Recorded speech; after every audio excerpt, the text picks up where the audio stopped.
आवाज आ रही है सबको?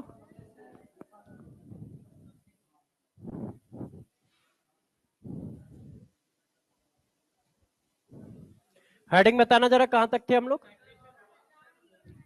टाइट्रेशन कराना है। नॉर्मलिटी पढ़ा दी? ठीक है। लॉ ऑफ हो गया। आ जाओ। गुड मॉर्निंग बेटा, गुड मॉर्निंग। अच्छा,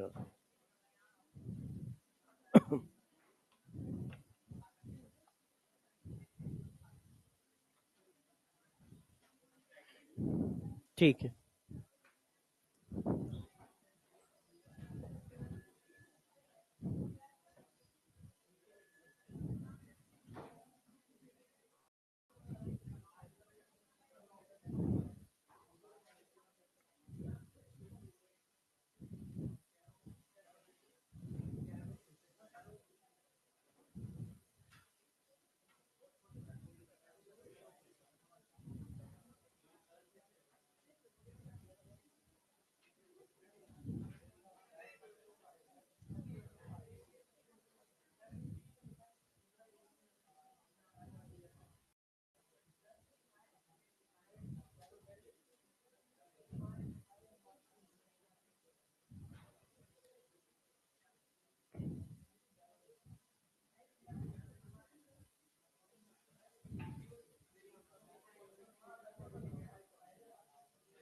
नॉर्मलिटी पूरी पढ़ा दी थी ना? नॉर्मलिटी में कुछ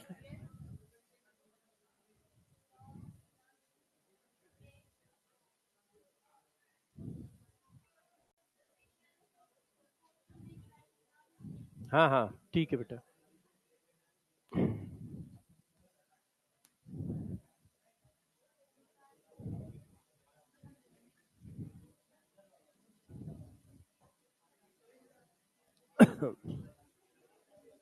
देखो बच्चों, आप लोग भी बेटा एक ही साइड आ जाओ। इधर इधर इधर कहीं एक साइड से देखोगे। इधर कहीं बैठ जाओ, इधर कहीं बैठ जाओ। देखो, आप लोगों को 2 सीट आपको मिलेंगी कल।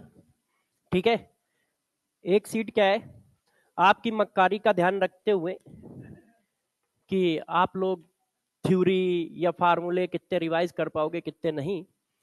तो एक ये सीट बनी है। इसमें क्या होगा कैसे होगा बता देता हूँ। मैंने एक्चुअल में टाइपिंग में देता हूँ तो टाइम लग जाता है बहुत सारा। तो मैंने क्या डायरेक्ट प्रिंट करा दिया ओरिजिनल का ही। सबको नहीं मिलेगा, आपको खुद कराना पड़ेगा।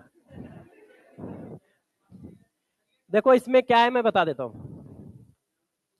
देखिए, फिलिंग इन द ब्लैंक्स मतलब जो थ्योरी है, फार्मूले हैं या मेन पॉइंट हैं, उन सबको किसी ना किसी तरह से क्वेश्चन में कन्वर्ट कर दिया। Easy two tick. जैसे मान लो फिलिंग इन द ब्लैंक्स, जैसे फार्मूला लिखा है तो इस जगह पे क्या भरना है। 2 ऑप्शन दिए हैं, आपको जो ठीक लगे वो भरो। याद होगा तभी भरोगे। इस तरह से थ्योरी रिवाइज करने के क्वेश्चन फार्मूले हैं। मतलब है 40 50 60 70 क्वेश्चन है, मगर ये छोटे होते हैं, जल्दी जल्दी टिक होंगे। तो इस तरह से हर चैप्टर का आपको ये मिलेगा फार्मूला सीट। ठीक है। रिवीजन प्रैक्टिस सीट है जिसमें थ्योरी भी रिवाइज हो रही होगी, फार्मूले भी रिवाइज हो रहे होंगे, क्योंकि सब कुछ तुम्हारे दिमाग में होना चाहिए। पता चला तुम याद करके बैठे हो, कितना याद है कैसे चेक होगा? इससे चेक हो जाएगा। आपने जैसे वो रिवीजन नोट्स मैंने दिए पहले उनको कर लिया, अब उसके बाद इसको कर लिया। इसको करने में आपको मुझे लगता है 20 से 25 मिनट लगेंगे, बायो जैसा चलेगा कि अच्छा इसमें ये फार्मूले में ये मिसिंग है तो ये वाला होगा, इस फार्मूले में ये मिसिंग है तो ये वाला होगा। उस तरह से मैंने क्वेश्चन बना दिए हैं।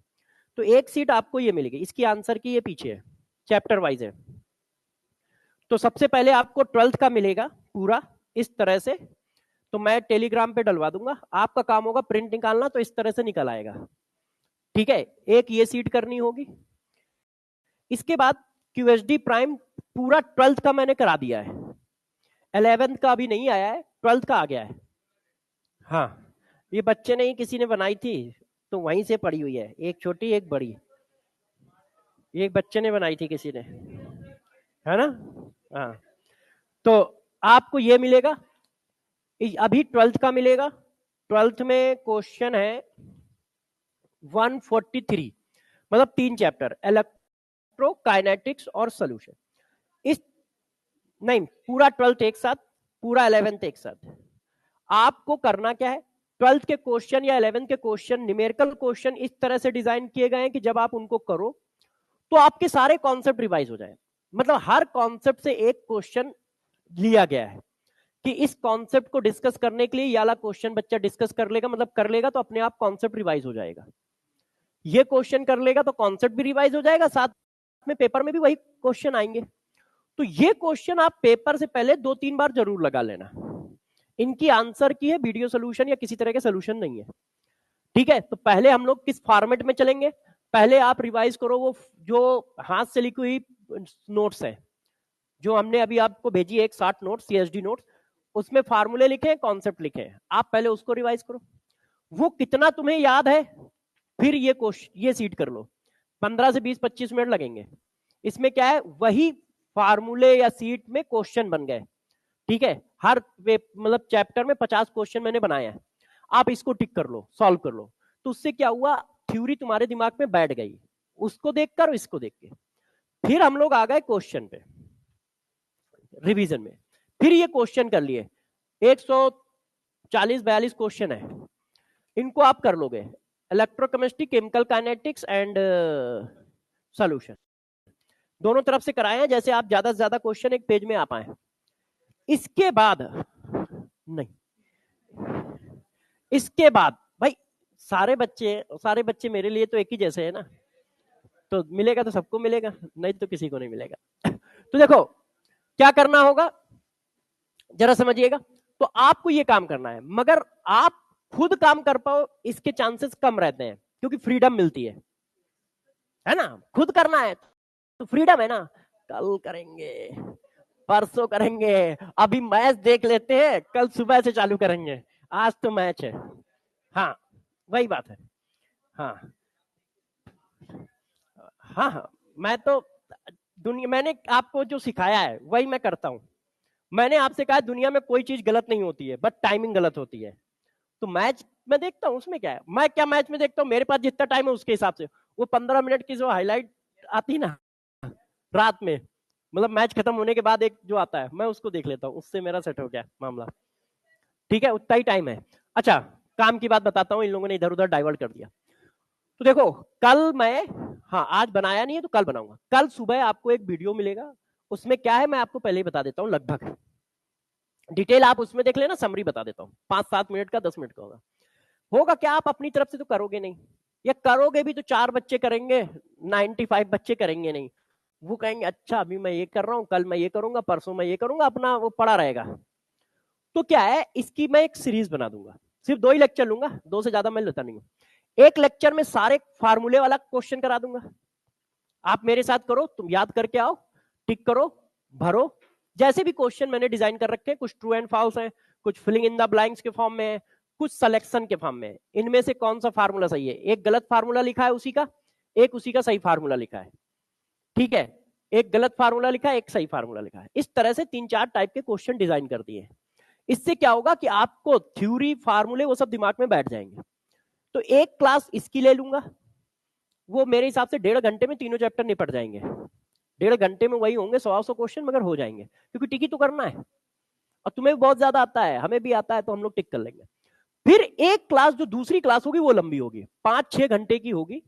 ये जो 140-45 क्वेश्चन है, आप आराम से 2-3 दिन लगाओ, फिर 140-45 क्वेश्चन हम दोनों लोग एक साथ लगाएंगे वाईटी पे, एक साथ ही एक ही बार में करेंगे पूरा 12th। तो एक साथ एक बार में पूरा 12th करेंगे, तो मुझे लग रहा है यदि 140-42 क्वेश्चन है तो आराम से करेंगे मस्ती से, तो 4 से 5 घंटे में हो जाएगा। तो 4 से 5 घंटे में हम पूरा कर लेंगे। तो अब हमारा क्या, 12th का पूरा रिवीजन अच्छे से खत्म हो गया, हमने पढ़ लिया, फार्मूले कॉन्सेप्ट याद कर लिए, उनकी प्रैक्टिस के लिए भी एक सीट लगा ली, न्यूमेरिकल क्वेश्चन भी सारे कर लिए। तो अब हमारा एक पूरा पैकेज खत्म हो गया कि यार फिजिकल केमिस्ट्री का 12th मेरा दूसरी बार रिवाइज हो गया पढ़ने के बाद, पूरा प्रॉपर तरीके से, क्वेश्चन भी और थ्योरी भी। इसी तरह से हम 11th करेंगे। 11th में भी एक ऐसी सीट मिलेगी कि आप पहले formula seat, concept seat, CSD seat पढ़ के आओ, सीएसडी सीट पढ़ के आने के बाद थ्योरी की इसी तरह की एक सीट मिलेगी, उसको टिक करो, फिर उसके बाद हम लोग क्वेश्चन पे आएंगे उसी तरह से। उसमें ज्यादा क्वेश्चन होंगे क्योंकि उसमें चैप्टर ज्यादा है, ठीक है। तो उसका जो सेशन होगा वो लंबा होगा कि हाँ 10 एक ही बार, मगर एक ही बार में लूंगा, दो दो बार वाला काम नहीं है, एक ही बार में रिवीजन मारेंगे, मतलब पूरे क्वेश्चन एक बार में ही निपटाएंगे। अपनी तुम ताकत दिखाना कि 8 घंटे क्लास में बैठ सको, ठीक है। हम तो 8 घंटे खड़े हो लेंगे, ठीक है ना, मगर तुम्हारे अंदर इतनी क्षमता, इतना मतलब जुनून होना चाहिए कि तुम 8 घंटे 10 घंटे टेबल पे बैठ पाओ। हाँ, अभी कितना बैठते हो? नहीं, ऑनलाइन, ऑफलाइन नहीं, मगर तब भी तुम्हें तो करना होगा ना, ऐसा थोड़ी है टहल टहल के करोगे। तो 8 घंटे 7 घंटे बैठ पाओ, क्योंकि उसमें मेरे हिसाब से 200 से 250 क्वेश्चन होंगे, तो 250 क्वेश्चन करने के लिए 8-9 घंटे हमें भी लगेंगे तुम्हारे साथ, तो 8-9 घंटे हम लोगों को लगेंगे। इस तरह से हम 11 करा देंगे, तो एक राउंड अप हो गया। इसके बाद दूसरा राउंड अप इसका नहीं लेंगे, इसके बाद लेंगे एनसीईआरटी, एनसीईआरटी एग्जाम्पलर का राउंड अप। 100 क्वेश्चन के आसपास या 150 क्वेश्चन के आसपास, दोनों से वो क्वेश्चन जो पेपर में आ सकते हैं, क्योंकि एनसीईआरटी जेईई और नीट दोनों के लिए बनी है, तो उसमें से कौन से क्वेश्चन है जो आपके में आ सकते हैं। तो एनसीईआरटी, एनसीईआरटी एग्जाम्पलर से वो क्वेश्चन निकाल के पीपीटी में डलवा दूंगा, और पूरा एक सेशन उसका लूंगा। एक सेशन किसी दिन लगाऊंगा, आपको बता दूंगा, आपके चैनल पे, टेलीग्राम चैनल पे बताता रहूंगा, ठीक है। पूरा एक सेशन उसका लूंगा कि बस अब आज तैयार हो, आज पूरी ताकत से बैठो, 5 घंटे 4 घंटे में ये सारे क्वेश्चन निपटाते हैं। तो आपको टाइम टू टाइम तो सारी चीजें मैं कराता रहूंगा, मगर आपको अपनी ताकत लगानी पड़ेगी।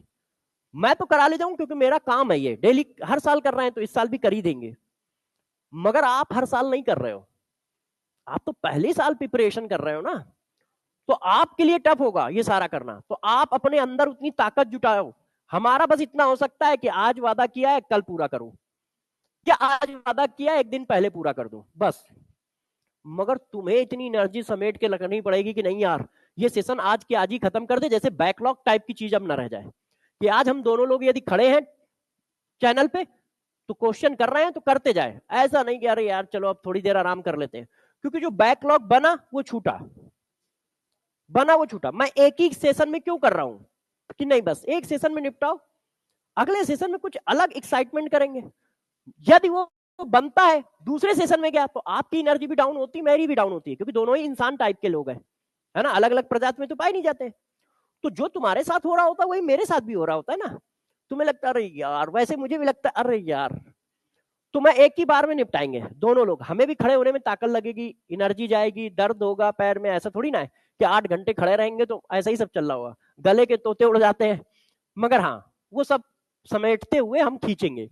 तुम्हारा भी काम होगा कि तुम्हें भी दिक्कत आएगी, भूख लग रही होगी, थक गए होगे, बैठे बैठे बोर हो जाओगे, लगातार क्वेश्चन चल रहे हैं, दिमाग जो है सचुरेट हो रहा होगा कि क्वेश्चन करते जा रहे हो करते जा रहे हो, तो वहां पर तुम्हें भी अपनी एनर्जी बचा के रखनी पड़ेगी।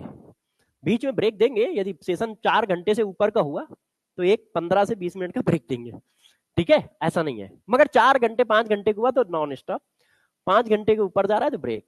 तो 12th वाले में ब्रेक नहीं देंगे, 11th वाला सेशन जब करेंगे तो ब्रेक देंगे। इसका आपको पीडीएफ भी मिल जाएगा, ठीक है। मैं 2 दे देता हूं, एक बॉयज को एक गर्ल्स को, और बाकी वैसे पीडीएफ मैं दूंगा, ठीक है। बाकी आप लोग अपना जिराक्स कराना, बॉयज को दे रहा हूं, बॉयज बॉयज में बांट लेंगे और गर्ल्स गर्ल्स में बांट लेंगे, एक एक है अभी, मगर और भी मिलेगी, एक गर्ल बॉयज को। हाँ हाँ, अब बस इतनी कराई थी, इतनी कराई थी, अब ओरिजिनल है, ओरिजिनल वाली मतलब। हाँ बेटे, बॉयज सारे बॉयज, तुम बॉयज में ही आते हो ना।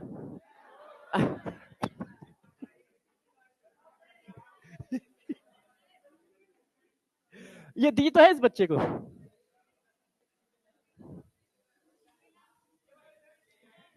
बिना नोट्स, ये ओरिजिनल है भाई। हाँ हाँ, पीडीएफ भेजूंगा, चैनल पे पीडीएफ भेजूंगा, आप लोग को मिलेगा, इतने चैनल पे भेजूंगा कि सब पे मिलेगा, आप किसी में भी पहुंच जाओगे ना। वैसे वाईटी पे लिंक भी लगवा दूंगा, जिस वीडियो में होगा उस वीडियो के नीचे लिंक लगवा दूंगा, आप उससे भी डाउनलोड कर सकते हो, ठीक है। ये सिर्फ अभी लिक्विड सोल्यूशन का है।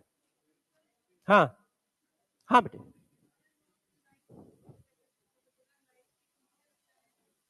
नोट्स की जगह आप वो नोट्स रिवाइज कर लो ना, सीएसडी वाले, ये पूरी कॉपी रिवाइज करने की जरूरत नहीं है।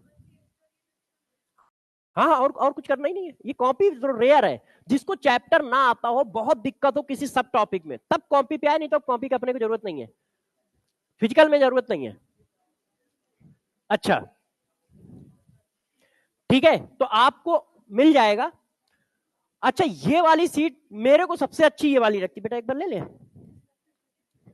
ये वाली सीट मेरे को सबसे अच्छी लगती है, क्यों? जब फार्मूले आर्मूले याद होते हैं ना, तो आप क्वेश्चन को अटेम्प्ट अच्छे से कर पाते हो। हाँ, टेलीग्राम पे डाल दूंगा। ठीक है, तो इस सीट को जरूर करें, पहले उसको करें फिर इसको करें, और इसको करने में 20-25 मिनट लगने।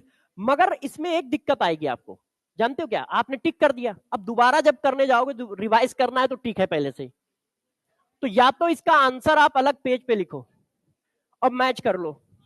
जैसे आप कम से कम पेपर से पहले, एक दिन पहले सारी सीटें या 2 दिन पहले इनको बैठ के खट खट खट खट खट खट टिक कर लिया कि हाँ यार ये सारे फार्मूले रिवाइज हैं कि नहीं। तो जब सारे फार्मूले, सारी थ्योरी रिवाइज है कि नहीं, तो सबको पकड़ा, एक लाइन से लगाया, 2-1.5 घंटे में बस टिक ही करना है। तो हाँ, हाँ, ये सिर्फ लिक्विड सोल्यूशन का है। अभी आज रात में, मैंने कल सिर्फ एक ही सीट बना पाया था, ठीक है, तो आज मैं दोनों चैप्टर की बना दूंगा, तो 3 चैप्टर की एक साथ भेज दूंगा। आज मैं सिर्फ एक ही चैप्टर की बना पाया रात में बैठ के। चलो अब पढ़ाई की बातें करते हैं। आप अपनी तरफ से डटे रहो, मैं सिलेक्शन की सारी चीजें कर दूंगा।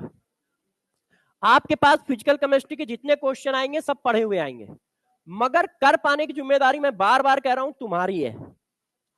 मान लो ये जो चीज दी जा रही है आप वो करोगे तो हो जाएगा, नहीं करोगे तो फिर नहीं होगा यार। क्या हुआ? हाँ, पूछो पूछो।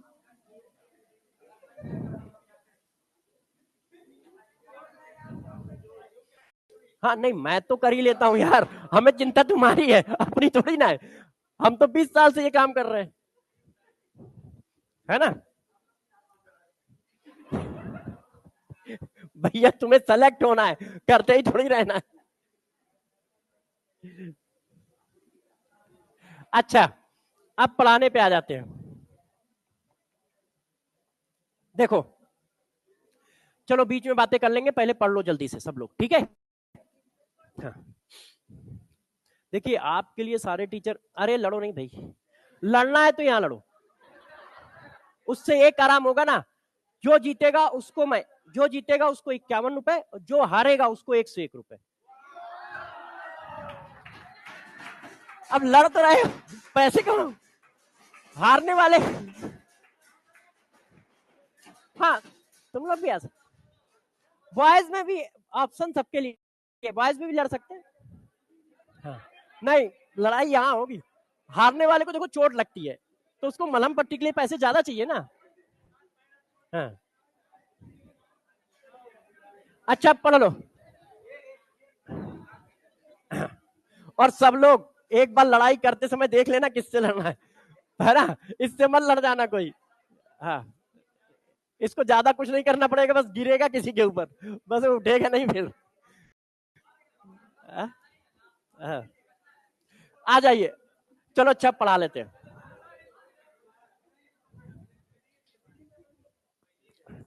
अब पढ़ लेते हैं यार।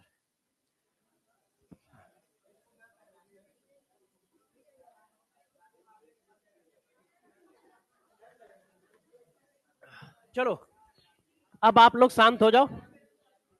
देखो, लॉ ऑफ इक्विवेलेंस पढ़ा दिया था। अरे गुरु ध्यान दो यार। हाँ, लॉ ऑफ इक्विवेलेंस पढ़ाया था, अब लॉ ऑफ इक्विवेलेंस को आगे बढ़ाते हैं। आज हम लोगों को टाइट्रेशन करना था, तो टाइट्रेशन क्या होता है पहले सिखा देता हूं, है ना, फिर पढ़ाते हैं। देखो बच्चों, हाँ बेटा,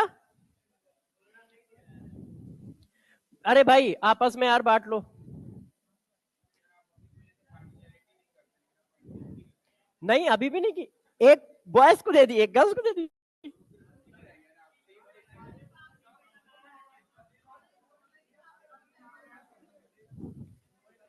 अच्छा देखो, हाँ, हाँ दे दो। अच्छा अब शांत हो जाओ, पढ़ा देते हैं, नहीं तो यार भूल जाऊंगा जो याद करके आया हूं, फिर कहोगे लो सर आपने ये छोड़ दिया है। भाई तुम याद करके जाओगे तो हमने याद करके नहीं आएंगे, हम भी तो इंसान ही है। देखो भाई, आ जाओ सब लोग, ध्यान दो। देखो, आप जब स्कूल जाते थे तो आप लोगों को कुछ इस तरह के टाइट्रेशन कराए जाते थे, ठीक है। एक टेस्ट ट्यूब में कोई सोल्यूशन है, सर ने बोला कि जाओ इसका कंसंट्रेशन पता लगाओ। ऑक्जेलिक एसिड का टाइट्रेशन सबके स्कूल में होता है, ठीक है। वो हम लोग करते नहीं है लैब में, मगर प्रैक्टिकल में सबके है। तो हाँ, वही कह रहा हूं। तो ऑक्जेलिक एसिड का जैसे टाइट्रेशन करना है तो वो क्या करते हैं, ये टेस्ट ट्यूब है, तो इसमें जो टेस्ट ट्यूब में जो लिक्विड है वो कहते हैं इसका जो है कंसंट्रेशन पता करना है, ये ऑक्जेलिक एसिड है, कि ये ऑक्जेलिक एसिड है, इसका कंसंट्रेशन कितना है। तो देखो कैसे किया जाता है लैब में, गौर समझो। टेस्ट ट्यूब में जो ऑक्जेलिक एसिड है उसको हम किसी भी तरह के उस बीकर में डाल लेते हैं जिसमें निशान बने हो, वॉल्यूम लिखा हो, 1 ml 20 ml 30 ml आधा लीटर ऐसा कुछ लिखा हो। तो मैंने ये डाल लिया, ठीक है, गौर समझना। सपोज करो ये लिखा है भाई 500 ml, 500 ml वाला लाइन है, हमें इसका कंसंट्रेशन निकालना है, हमें इसका कंसंट्रेशन निकालना है प्रैक्टिकल करके, ठीक है। मोलरिटी निकालनी है, सॉल्यूशन क्या है, ऑक्जेलिक एसिड। हमसे कहा गया है कि यार इसका सॉल्यूशन निकालो, तो हम लोग क्या करते हैं, इसको हमने ले लिया बीकर में, फ्लास्क में, ऊपर स्टैंड पे लगा दिया पीपेट। जरूरी नहीं है कि आप स्कूल की तरह करो, बस आपको ऊपर से क्या करना है, KMnO4 का सॉल्यूशन डालना। अब भाई हिलाएगा नहीं, देखो एक्चुअल में वो थोड़ा इधर है ना, बीचों बीच तो है नहीं।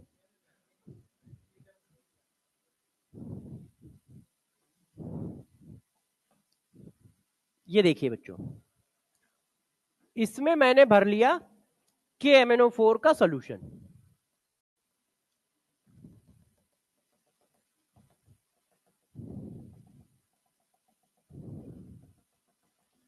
ये KMnO4 का सॉल्यूशन है ऐसे, और इस पर हम लोगों ने लगा दी इस तरह से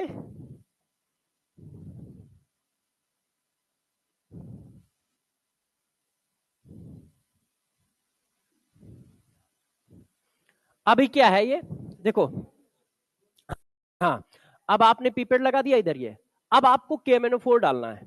तो जब KMnO4 डालते हैं तो देखो क्या होता है, KMnO4 का कलर होता है पिंक एंड पर्पल।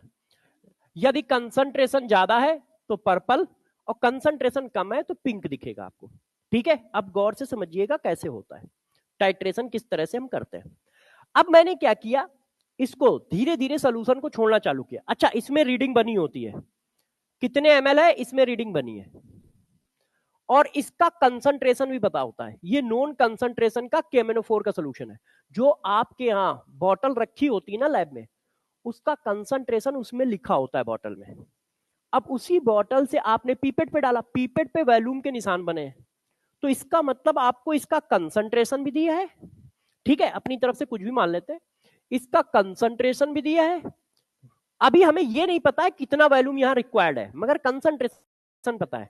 अब देखो कैसे होता है, हम इसको धीरे से ऐसे ओपन करते हैं तो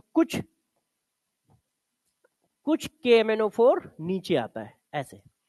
अब उसको रोक देते हैं, फ्लास्क को क्या करते हैं, निकालते हैं, फिर उसको घुमाते हैं, हिलाते हैं, देखते हैं कि जो सॉल्यूशन कलरलेस था क्या अभी भी कलरलेस है।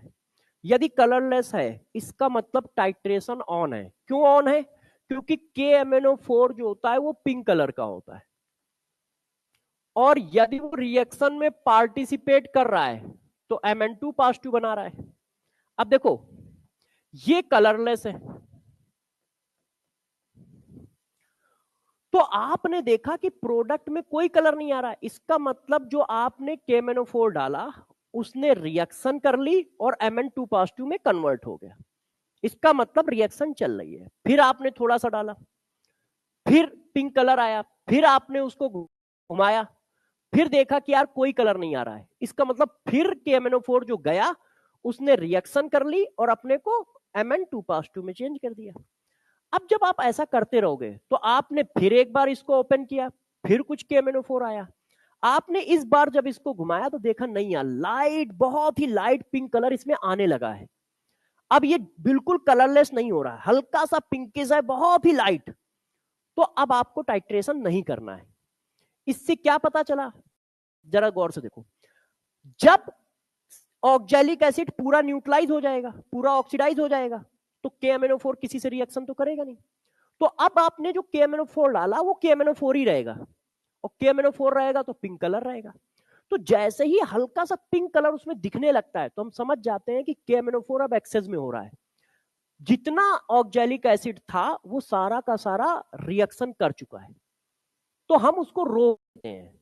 अब रोक देते तो आपको पता है कि जब आपने ऊपर यहां पे मान लो यहां पे रीडिंग थी 20 ml, जब टाइट्रेशन हुआ तो रीडिंग पता चली 18 ml है, तो हमें वैल्यू मिल गया ना कि ये कितना खर्च हुआ, 2 ml। तो ये 2 ml खर्च हुआ। अब जब टाइट्रेशन हो गया है तो दोनों के ग्राम इक्विवेलेंट बराबर कर दो, तो इसके ग्राम इक्विवेलेंट यहां से मिल गए m इंटू वी, इसके ग्राम इक्विवेलेंट यहां से मिल गए m इंटू वी। m निकालना है तो जब बराबर कर दोगे तो इसका m निकल आएगा, इसका m जो निकल आया वो आप कॉपी पे लिखते हो। कैसे लिखा जाता है, एक आपको सोल्यूशन जो स्कूल वालों ने दिया है उसको बोलते हैं टाइट्रेट या अननोन सोल्यूशन। अननोन सोल्यूशन का कंसंट्रेशन फाइंड करना है, calculate the concentration of unknown 20 ml oxalic acid solution, ये क्वेश्चन है, मतलब ये करना है। फिर आपने क्या, कितना यूज हुआ, known, concentration of KMnO4 solution, concentration 0.2 है और यूज हुआ 20 ml। सो दोनों के नंबर ऑफ ग्राम इक्विवेलेंट आपने फिर बराबर कर दिए और कंसंट्रेशन ऑफ ऑक्जेलिक एसिड निकाल लिया, और फिर आपने उसका आंसर लिखा कि concentration of unknown 20 ml oxalic acid solution is this.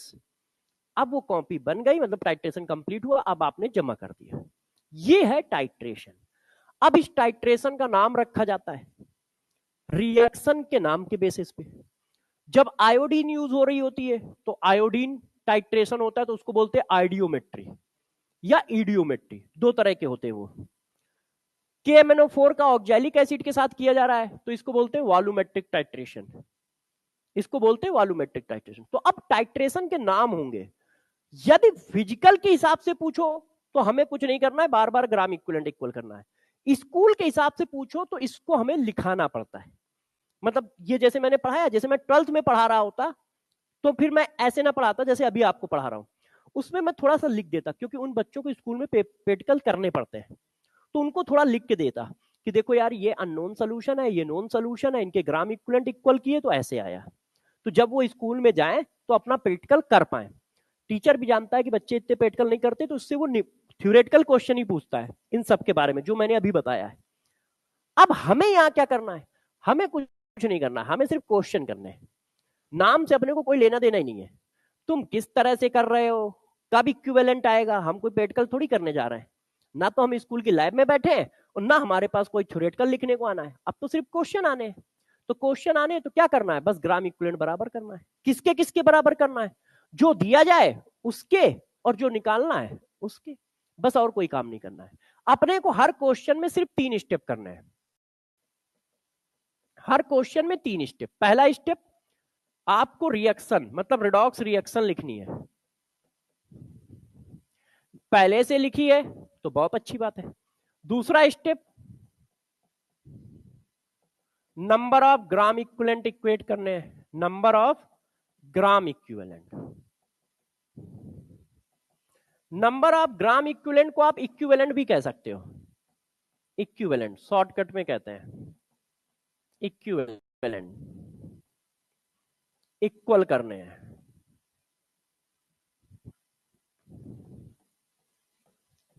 किसी ने पूछा किसके किसके number of gram equivalent equal करने हैं, जो दिया जाए और जो निकालना हो।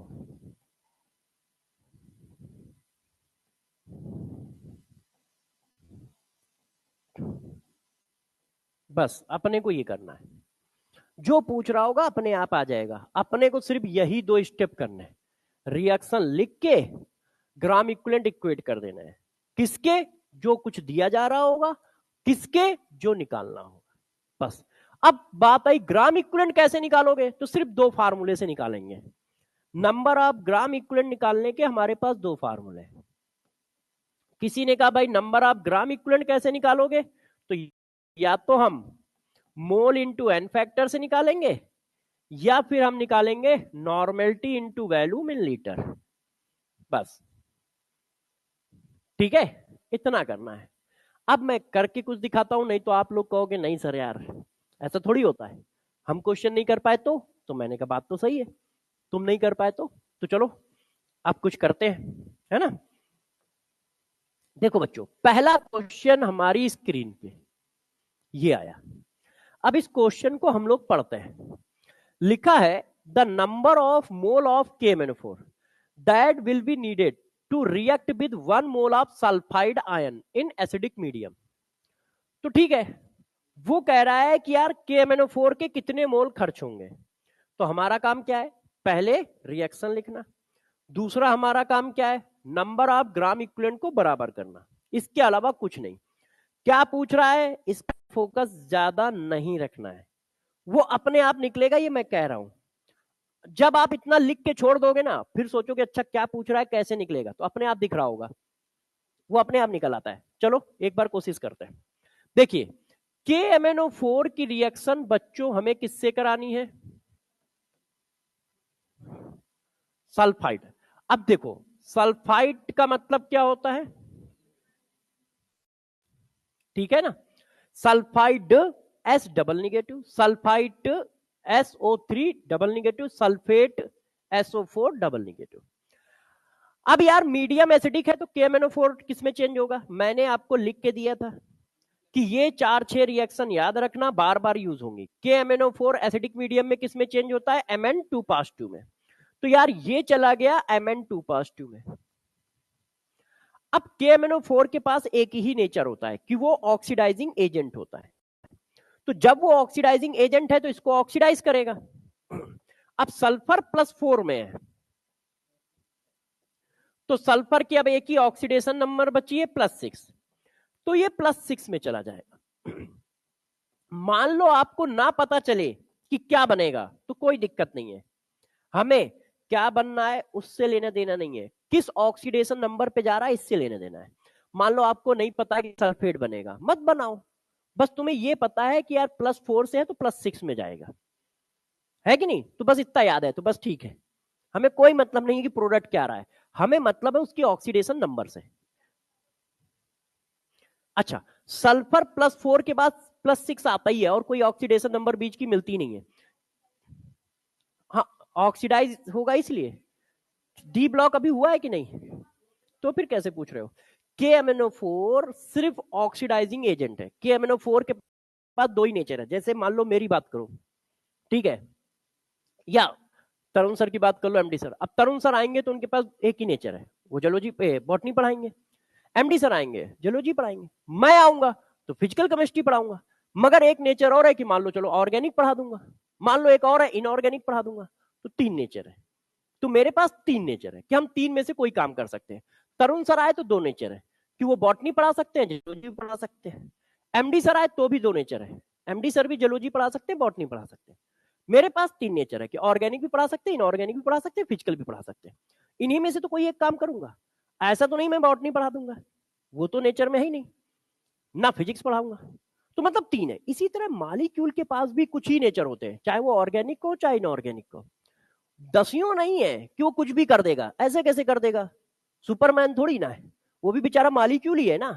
तो KMnO4 के पास सिर्फ 2 नेचर होते हैं, जब भी किसी से करेगा तो सिर्फ ऑक्सीडाइजिंग एजेंट की तरह काम करेगा, अपने में रिडक्शन करेगा, दूसरे को ऑक्सीडाइज करेगा। या फिर ये सॉल्ट है, देखो KMnO4 है, सॉल्ट है तो आयन डिस्प्लेसमेंट रिएक्शन भी कर सकता है कि कैटायन K को हटाया कुछ और लगा दिया, बस। इसके अलावा सॉल्ट KMnO4 कुछ करता ही नहीं है, ना K2Cr2O7 करता है। दोनों के पास 2 ही नेचर होते हैं। अब बस तुम्हें सेलेक्ट करना होता है कौन सा नेचर काम कर रहा है, और कुछ सेलेक्ट नहीं करना होता है।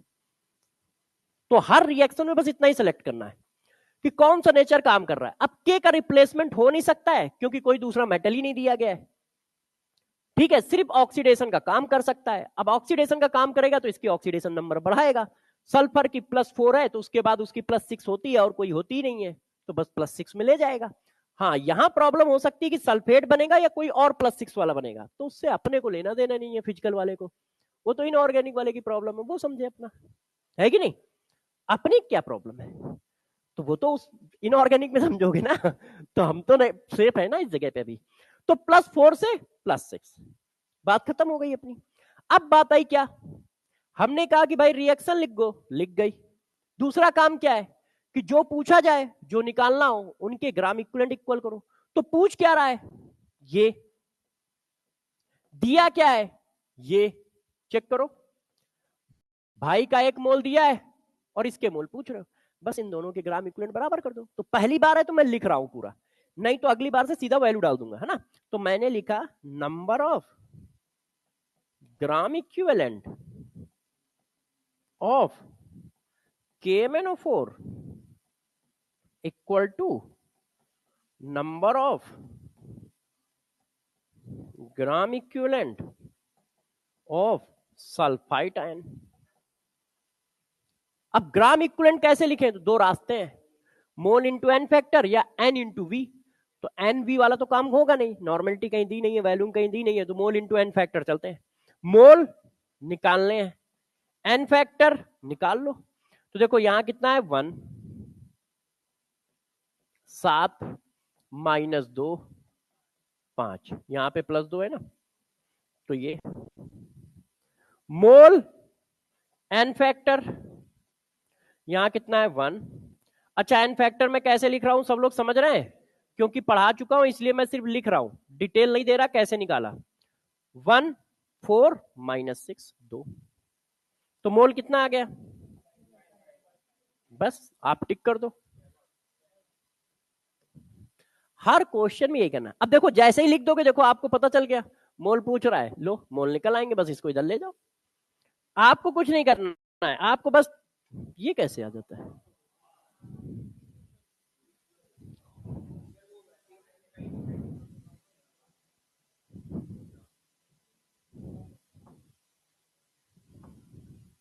ठीक है, कर लोगे, मगर तुम मानते नहीं हो, तुमने कहा सर ऐसा नहीं होता है, मैं और क्वेश्चन करूंगा, तो मैंने कहा भाई और कर लो।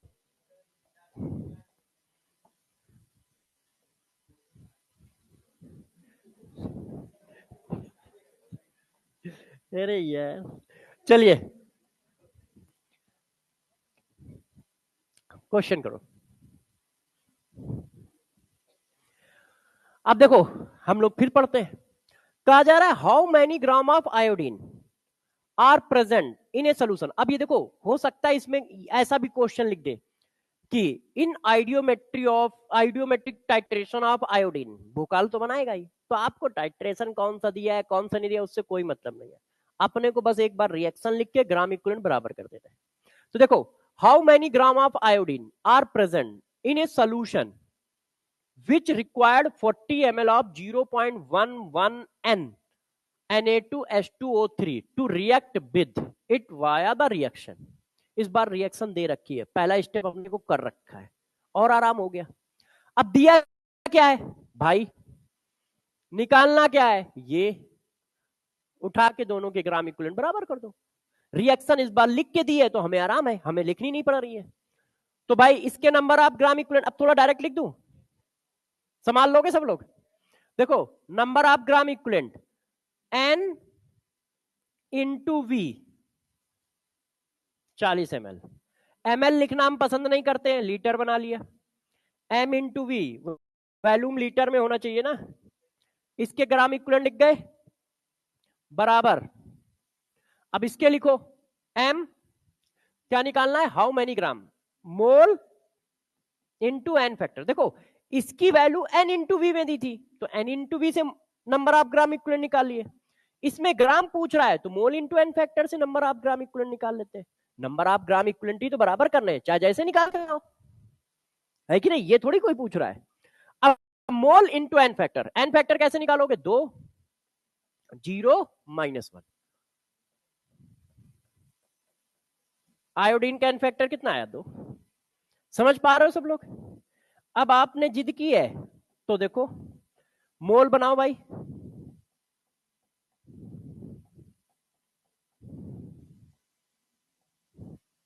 तो ये आ गया मोल।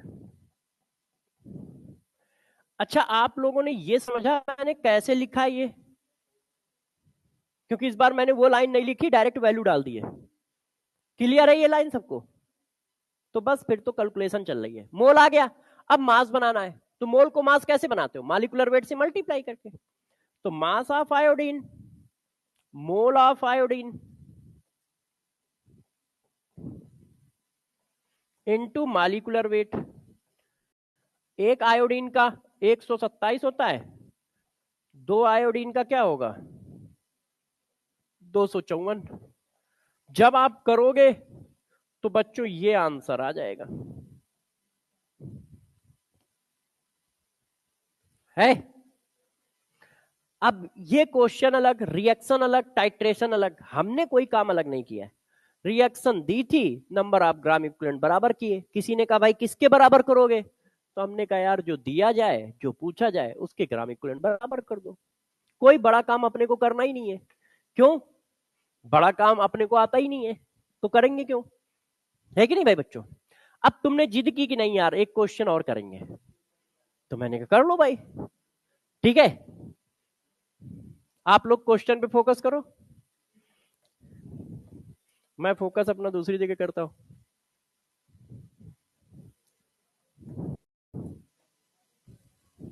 चलो इसको करते हैं। Number of mole of KMnO4 that is needed to react with 1 mole of ferrous oxalate in acidic medium। अब रिएक्शन नहीं दी है, रिएक्शन खुद लिखनी पड़ेगी, है कि नहीं? तो रिएक्शन खुद लिखनी पड़ेगी, तो कैसे लिखोगे? उसी तरह से लिखेंगे। KMnO4 है, किससे कर रहा है? फेरस ऑक्जिलेट से।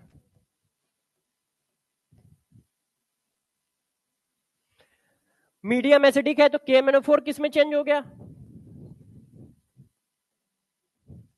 Mn2+2 में।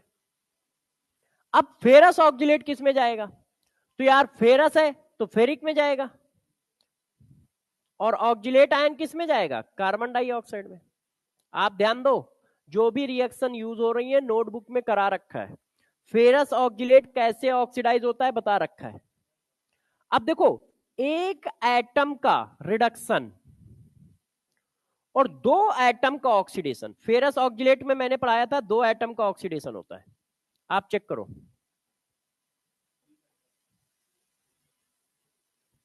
एक एटम का रिडक्शन, 2 एटम का ऑक्सीडेशन। फेरस ऑक्जिलेट में मैंने कहा था ना कि एक से ज्यादा एटम का ऑक्सीडेशन। तो अब कैसे करोगे? रूल वही है यार, रूल में कोई चेंज नहीं है।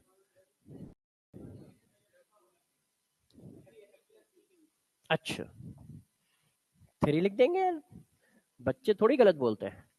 तो ये देखो सही है। अब क्या करना है? वही काम, नंबर ऑफ ग्राम इक्विवेलेंट बराबर कर देना।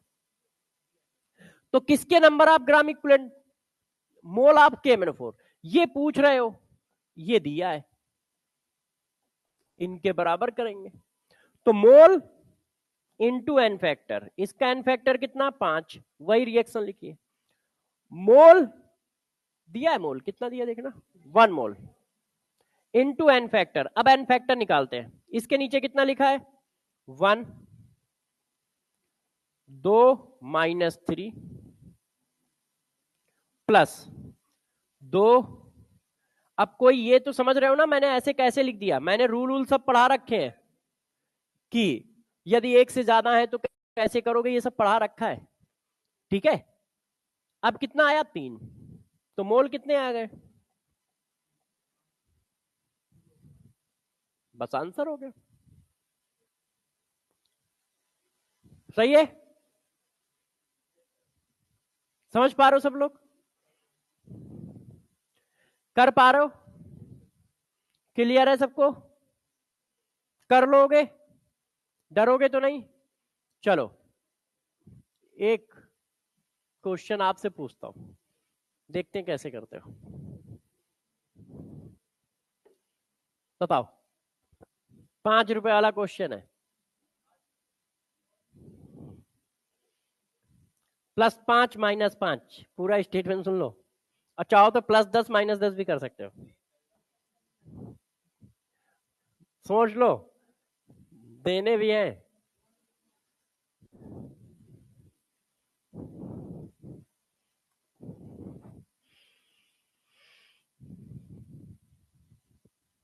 बताओ भाई सब लोग।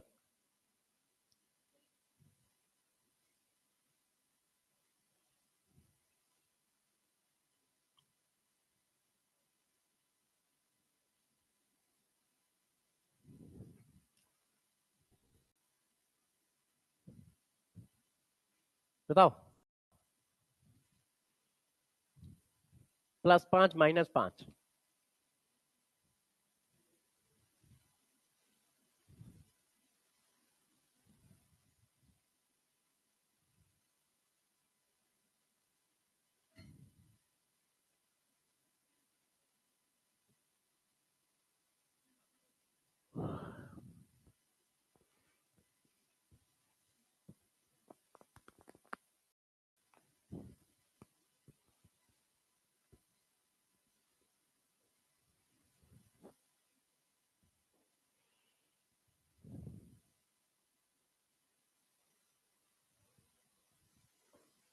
देखिए सब लोग ध्यान दीजिए। देखो, in the reaction K2A Cr2O7 double negative plus 3H2SO3 plus 5H gives 2Cr3 positive plus 3HSO4 negative plus 4H2. Ratio of equivalents of K2Cr2O7 double negative and H2SO3 used in this redox reaction is। अब सब लोग answer बताएं। 3:1 A, ठीक है। 1:1 तो मतलब एक answer A आया है, एक आंसर डी आया, और किसी का कोई आ रहा है? ठीक है, ए और डी के अलावा कोई किसी का है? ठीक है, तो आप में से सब बच्चे बताएं कितने लोगों का ए है, कितने लोगों का डी। तो पहले डी वाले हाथ खड़ा करें, ए वाले अपने आप समझ में आ जाएंगे।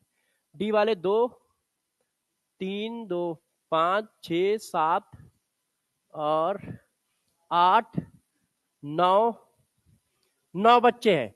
तो 9 × 45 रुपए मुझे देने हैं, बाकी हमें कम से कम 1000 रुपए या 500 रुपए मिलने हैं। इधर वाले सारे, इधर वाले सारे, है ना? क्योंकि आंसर जो है, देखो आप लोग, ये क्वेश्चन लैंग्वेज का है सिर्फ। आपसे किसका रेशियो पूछ रहा है, जरा एक बार पढ़ना। नंबर ऑफ ग्राम इक्विवेलेंट का रेशियो पूछ रहा है। ग्राम इक्विवेलेंट तो हमेशा सबके बराबर होते हैं, तो 1:1 ही तो बनेगा। वो क्वेश्चन में सिर्फ घुमाया गया है।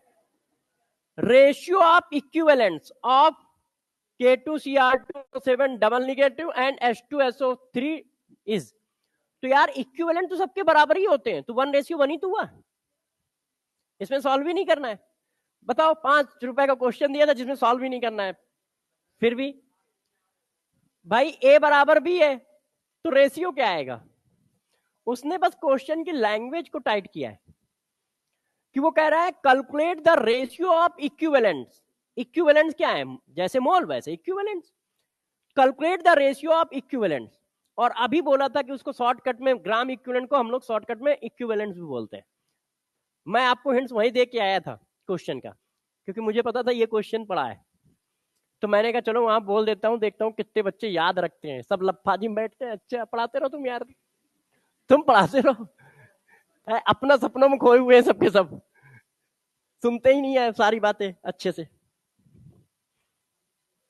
चलिए, अब जिद कर रहे हो तो एक और पूछता हूं।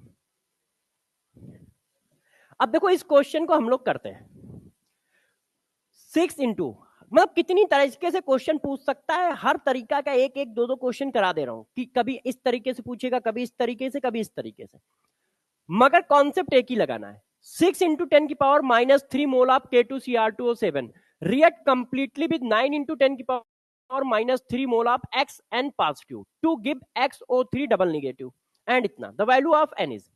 वो कह रहा है यार K2Cr2O7 XN पॉजिटिव से रिएक्शन कर रहा है, बना रहा है Cr3 पॉजिटिव प्लस ये।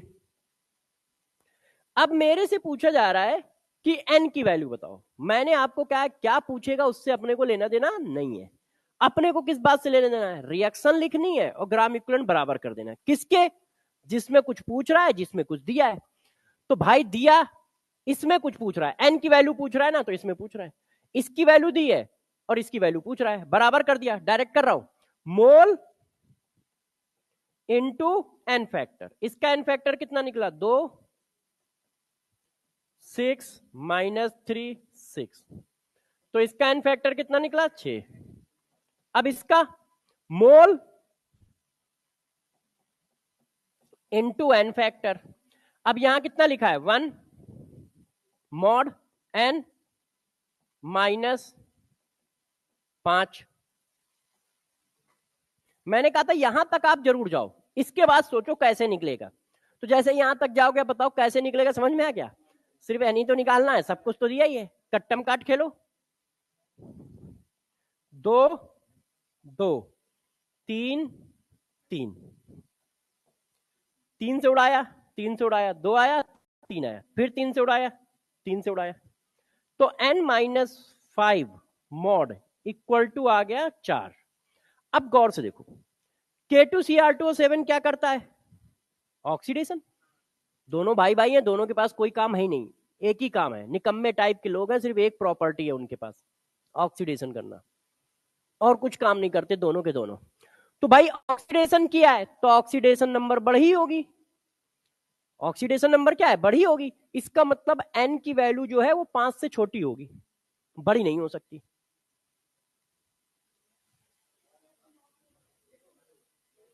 मतलब ये जो मैंने लिखा ये समझ पाए ना क्यों, भाई K2Cr2O7 ने इसका ऑक्सीडेशन किया होगा, तो ऑक्सीडेशन के बाद 5 आ रही है, तो इसका मतलब ये 5 से छोटा ही होगा, तो n की वैल्यू 5 से छोटी होगी। अब दो वैल्यू पॉसिबल है, या तो ये जुड़ जाए या ये डिफरेंस आ जाए। तो जुड़ सकते नहीं है, क्यों, क्योंकि ये 9 और ये 5 रिडक्शन कहां होगा, ऑक्सीडेशन हुआ है ना, तो n की वैल्यू 5 से छोटी होगी, तो या तो 9 वैल्यू पॉसिबल है या एक वैल्यू पॉसिबल है, तो बस एक वैल्यू कर दो।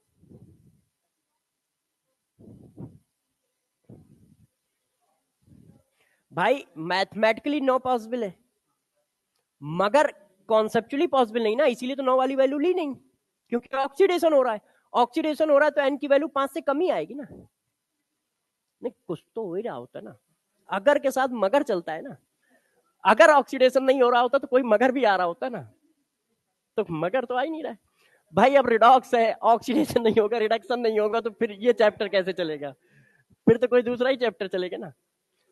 और 5 रुपए चाहते हो क्या, आज सारा हिसाब बराबर कर दे रहा हूं। हाँ। सब लोग पैसे लाए हो ना,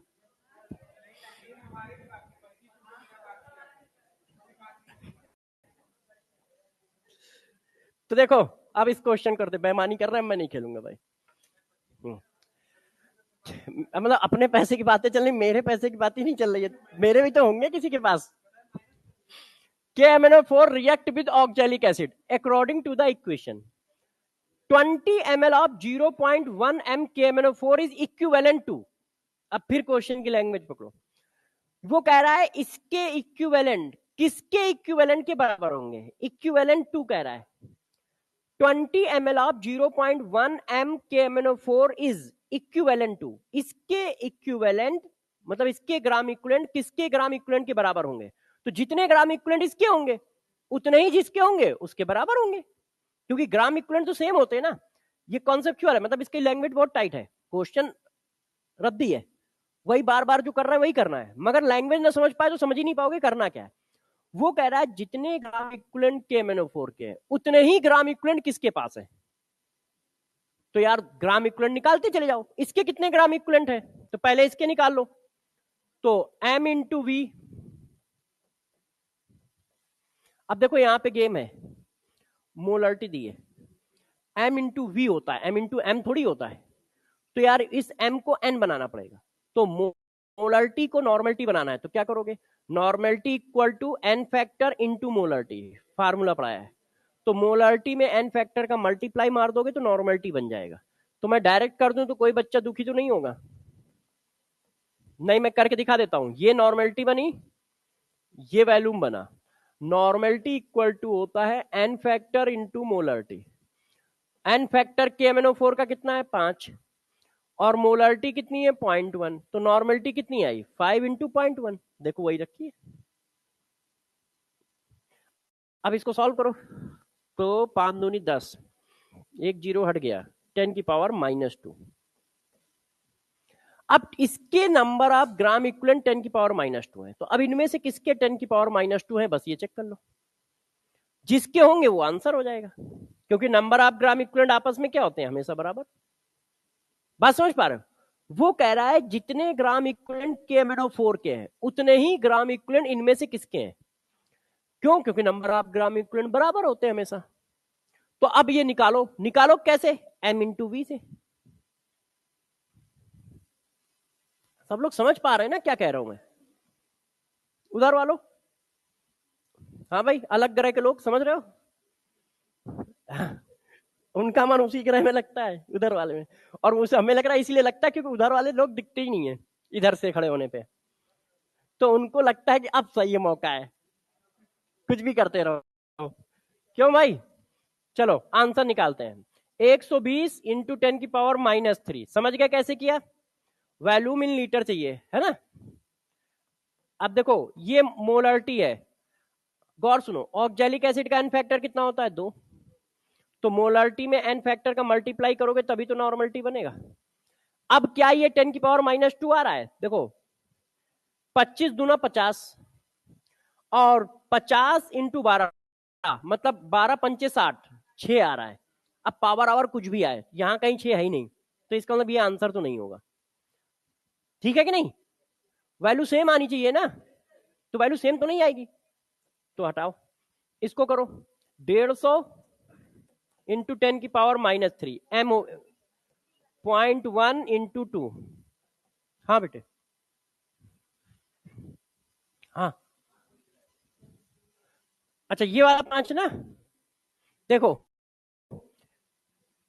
ये यहाँ निगेटिव है ना, मिसप्रिंट है, इसीलिए वो बच्चा पूछ रहा होगा, क्योंकि 5 तो सुबह से निकल रहा है, फिर भी पूछ रहा है, इसका मतलब उस कहीं कुछ गलती होगी। अब आ जाएगा, है ना? हाँ, जब उसने पूछा ना तो मैं समझा कि ये बात यदि पूछ रहा है तो इसका मतलब कहीं कुछ गड़बड़ है। तो देखो अब क्या हुआ, 15 दूनी 30, तो 3 जरूर आएगा, और यहाँ कहीं 3 है ही नहीं, तो इसका मतलब ये आंसर नहीं हो सकता। अब इधर आओ, ये हुआ 25 इंटू 10 की पावर -3 इंटू 0.2 इंटू 2, तो 25 चौको 100 यहां बन सकता है, तो 25 चौको 100, एक कट गया, 10 की पावर -2, हाँ ये सेम है, ठीक है ना? जितने ग्राम इक्विवेलेंट इसके पास है उतने ही ग्राम इक्विवेलेंट इसके पास है। क्यों? कोई भी रिएक्शन होगी तो ग्राम इक्विवेलेंट हमेशा बराबर रहते हैं ना, तो जितने इसके पास होंगे उतने ही इनमें इनके पास भी होने चाहिए। सही है ना? कर लोगे? अच्छा, तो बच्चों ने कहा सर हम कर लेंगे, तो एक क्वेश्चन और पूछ लेता हूं, खत्म कैसे? अब ये क्वेश्चन इनऑर्गेनिक का है, इस सीट में पढ़ा था, तो इसलिए अभी तक नहीं पूछ रहा था, मैंने कहा पहले न्यूमेरिकल क्वेश्चन करा दूं। ये क्वेश्चन फिजिकल केमिस्ट्री का नहीं है, क्योंकि KMnO4 का क्वेश्चन आ गया है। KMnO4 तो वहां पे है, अपने को मास आज कैलकुलेट करना है। तो देखो कौन सा होगा, बताओ। देखो इस निकम्मे के पास एक ही काम है, ऑक्सीडेशन करना है। अब ऑक्सीडेशन उसी का कर सकते हो जिसकी ऑक्सीडेशन नंबर कम हो, पहले से यदि मैक्सिमम पे है तो बढ़ाओगे कैसे?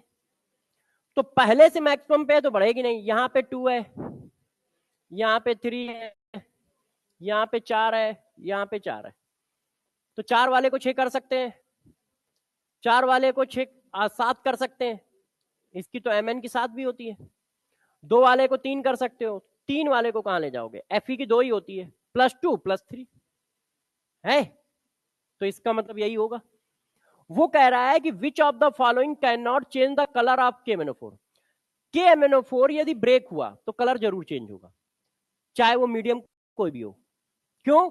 KMnO4 पिंक कलर का है, मगर Mn2 पास 2 में गया तो कलरलेस है, MnO2 गया तो वो भी कलरलेस में आता है।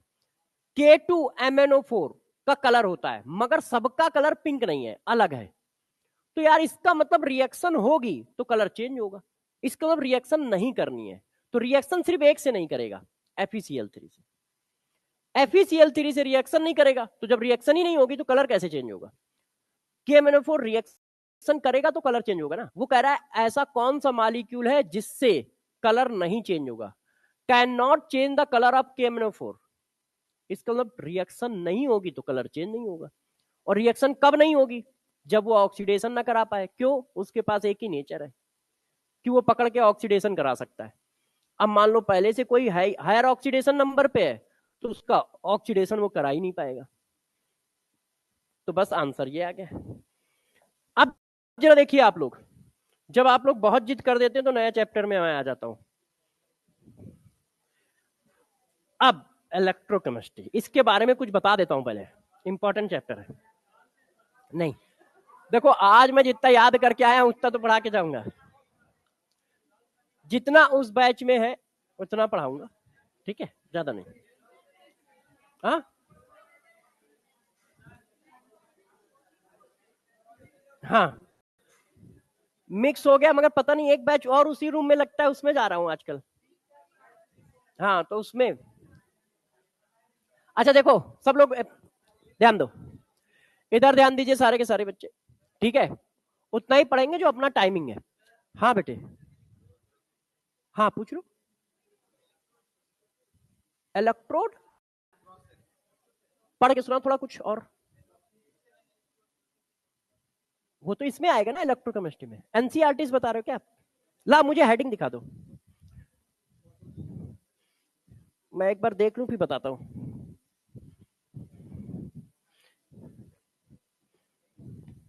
Redox reaction and electrode process, यही वाली कह रहे हो ना? हाँ ये गलत जगह पे दिए। इलेक्ट्रोड पोटेंशियल तो अभी कुछ पढ़ाए नहीं, इसमें पढ़ाएंगे भी नहीं, वो इसमें पढ़ाएंगे। नहीं नहीं, वो एनसीईआरटी के हिसाब से पैकेज सही बना है, मगर हम एनसीईआरटी के हिसाब से ज्यादा नहीं पढ़ा पाते। देखो इस बच्चे का डाउट आप सबको ही बता दो, आप जब पैकेज कर रहे होगे, जब एनसीईआरटी पढ़ रहे होगे, तो इलेक्ट्रोड पोटेंशियल नाम की हेडिंग इसी चैप्टर के अंदर है। इलेक्ट्रोड पोटेंशियल नाम की हेडिंग इसी चैप्टर के अंदर है, और इसी चैप्टर के अंदर ईसीएस सीरीज है।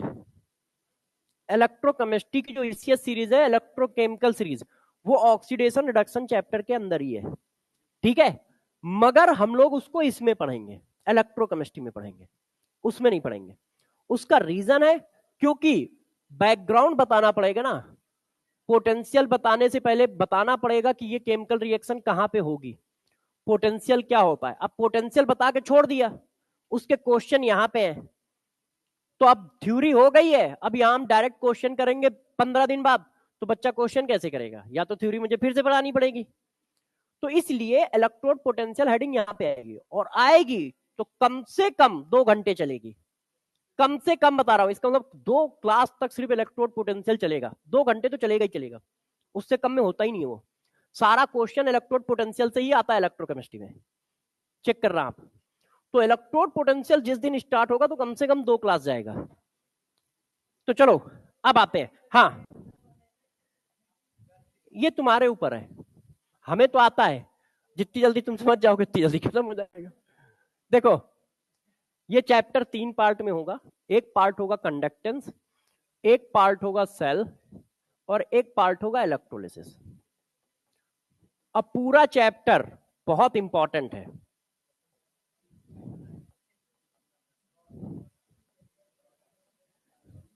पूरा चैप्टर बहुत इंपॉर्टेंट है। 2 से 3 क्वेश्चन मिलेंगे, तो 2 से 3 क्वेश्चन बहुत इंपॉर्टेंट होते हैं।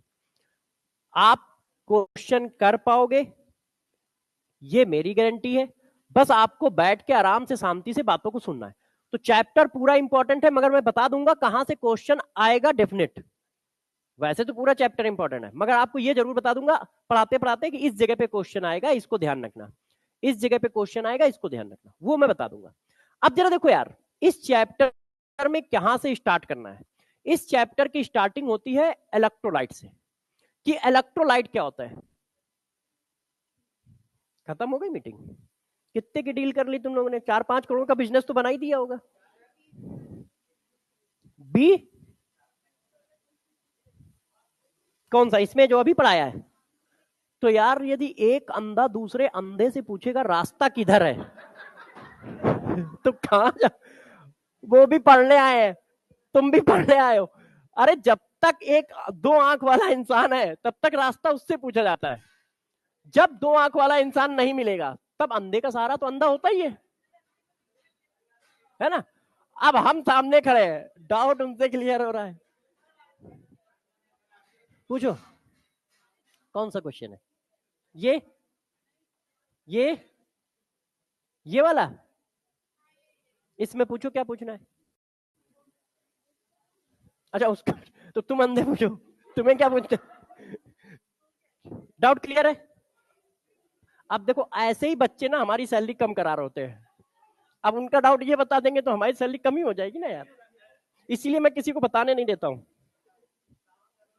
हाँ।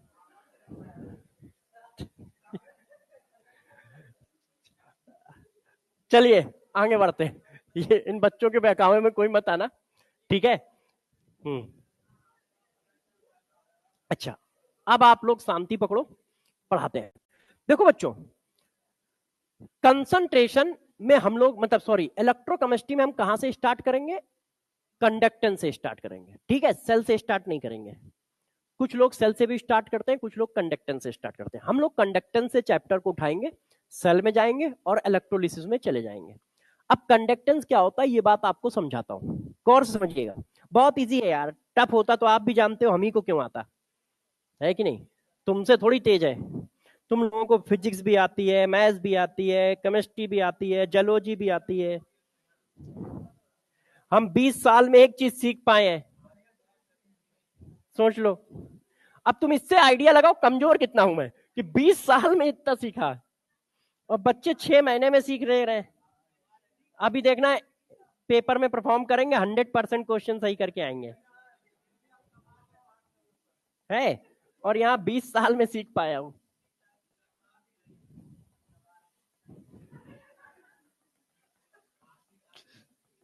अब कुछ बातों का जवाब मेरे पास नहीं है यार। हाँ यार,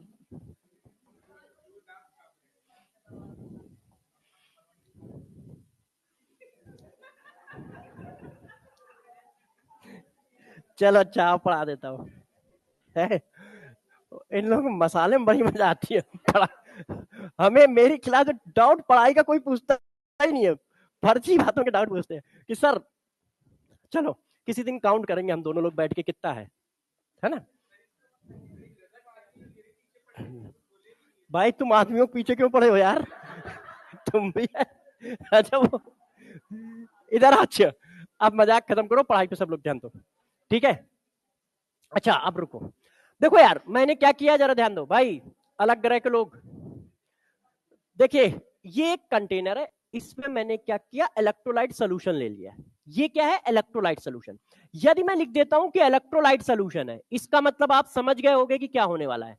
इसका मतलब इनके पास क्या है? आयन है। इनके पास क्या है? आयन है। क्यों? क्योंकि आपने कहा है कि ये इलेक्ट्रोलाइट सोल्यूशन है। इलेक्ट्रोलाइट क्या होते हैं? जिनके पास आयन होते हैं उनको इलेक्ट्रोलाइट सोल्यूशन कहते हैं। यदि पार्सली आयोनाइज हो रहा है सोल्यूट तो उसको वीक इलेक्ट्रोलाइट कहते हैं, और 100% आयोनाइज हो रहा है तो उसको स्ट्रॉन्ग इलेक्ट्रोलाइट कहते हैं। आयनिक इक्विलिब्रियम में डिटेल पढ़ाई है। अब ये एक इलेक्ट्रोलाइट सोल्यूशन है, इस रॉड पे प्लस है, इस पे माइनस, जिस पे जो मन है चार्ज मान लो। अभी अपने को चार्ज से लेना देना नहीं है, बस इतना लेना देना कि चार्ज है, तो जो मन है वो चार्ज मान लो। प्लस मानना चाहो प्लस मान लो, माइनस मानना चाहो माइनस मान लो। अब आपको पता है कि ये इलेक्ट्रोलाइट सोल्यूशन है, तो इनके पास क्या होगा? इनके पास आयन्स होंगे, तो मान लो ये निगेटिव आयन है, ये पॉजिटिव आयन है, वैसे तो पूरे सोल्यूशन में आयन होंगे ही।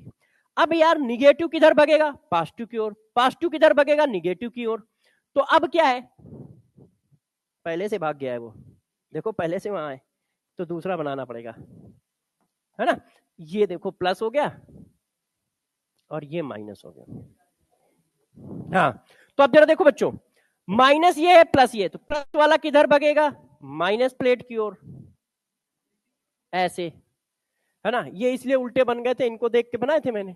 तो ये वाला इधर जाएगा। ये देखिए, एक मिनट रुक जाओ। हाँ यार, रब कर देता हूँ।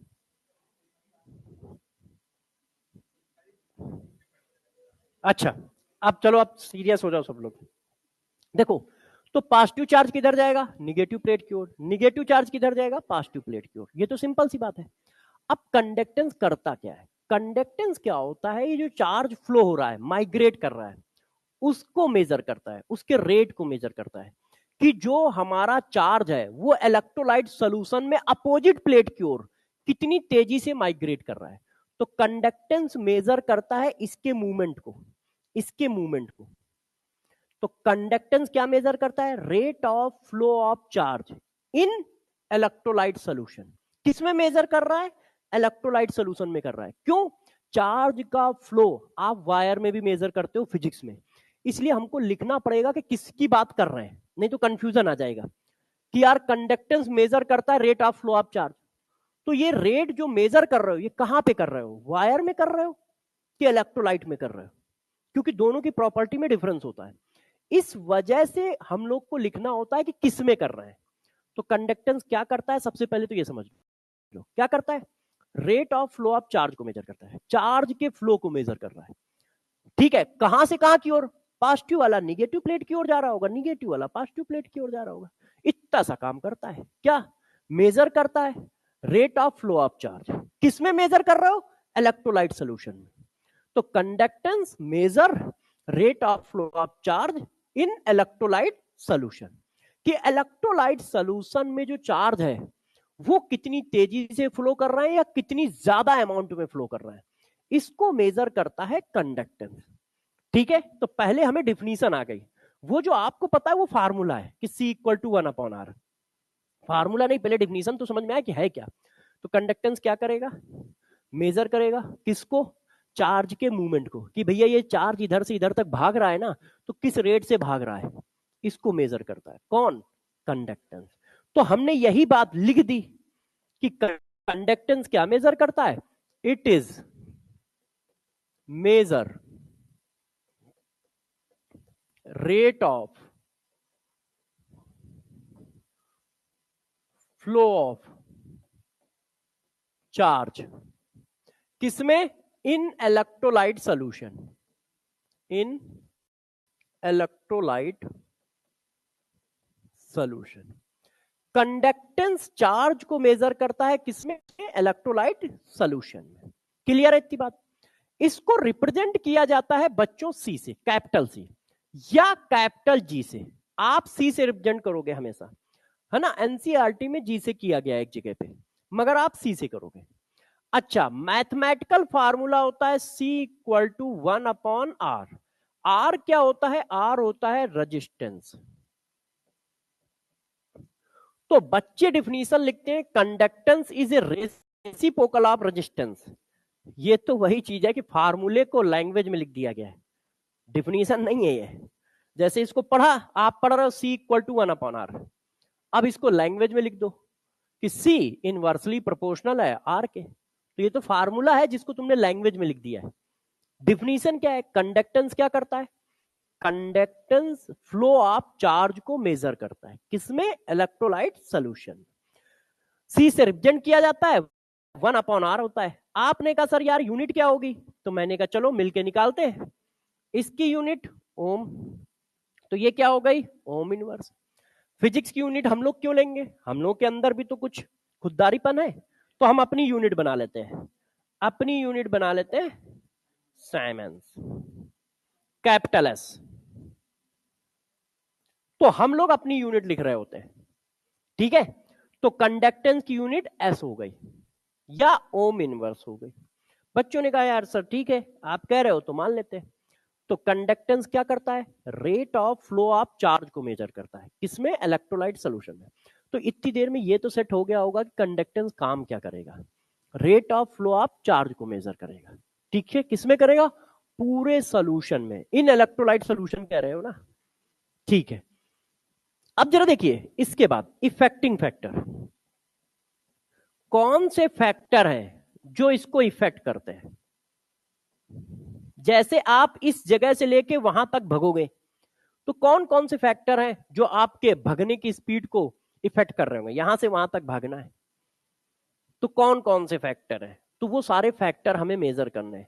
Affecting factor. तो गौर से समझो, पहला फैक्टर मैं वो लिखा रहा हूं जो केमिस्ट्री और फिजिक्स में फंसेगा और आप परेशान हो सकते हो।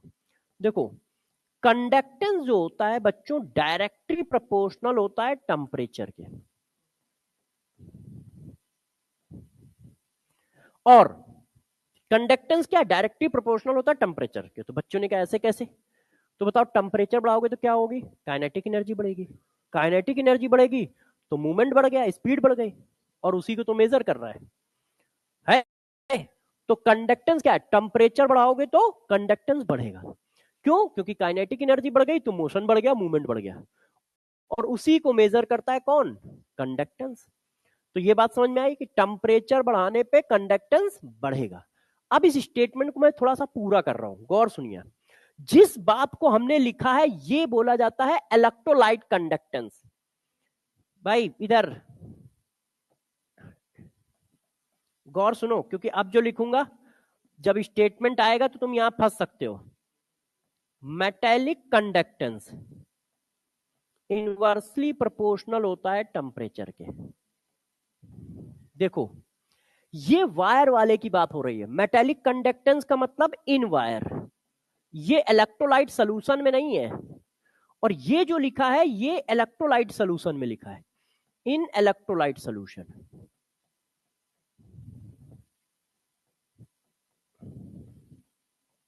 अब दोनों में डिफरेंस क्या है बताता हूं। यदि वायर में आपने टेम्परेचर बढ़ाया तो कंडक्टेंस कम हो जाएगा। कैसे? देखो, यहां पे हमने उसको टेम्परेचर बढ़ाया, काइनेटिक एनर्जी बढ़ी, मोशन बढ़ गया।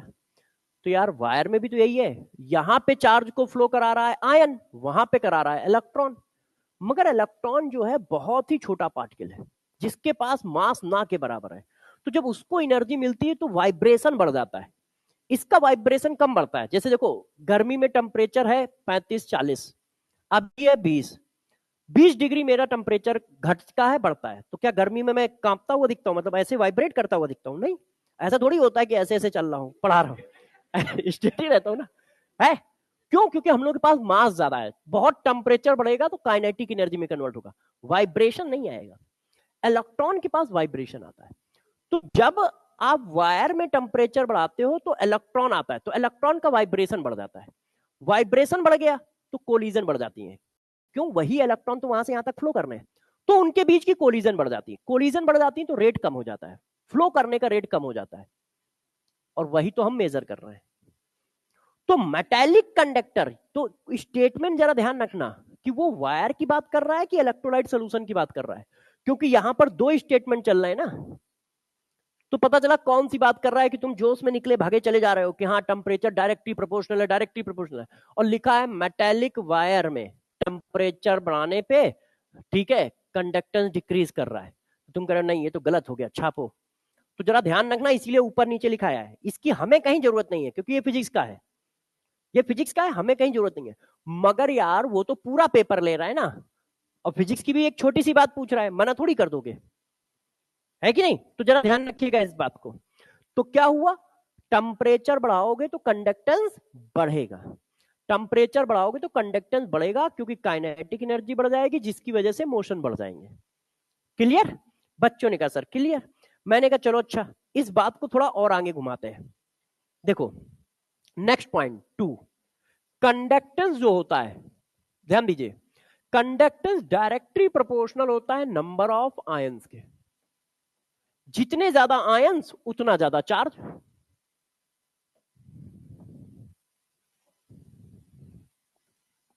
जितने ज्यादा आयंस उतना ज्यादा चार्ज, और जितना ज्यादा चार्ज उतना ज्यादा फ्लो। तो जितने ज्यादा आयंस होंगे उतना ज्यादा कंडक्टेंस होगा। फॉर एग्जाम्पल, जैसे ये किसी ने कहा कि यार ये बताओ इसका कंडक्टेंस ज्यादा है या इसका कंडक्टेंस ज्यादा है।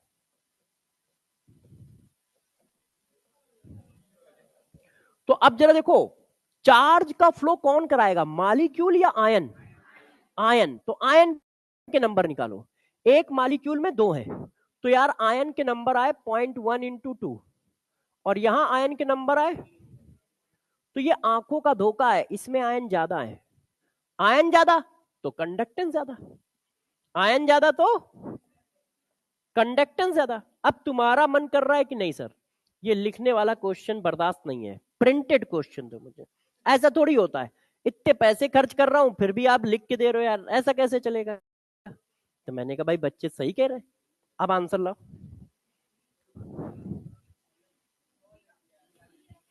अरे कुछ मन की आंखों से नहीं देखोगे, बगल में ये बैठे हैं, ये लो, सही है। हाँ अब बताओ सब लोग एक बार सोच लो।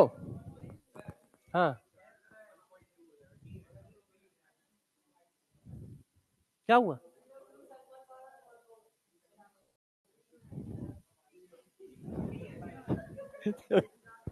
आई बताता हूँ, पानी पीऊं तब तक तुम लिखो।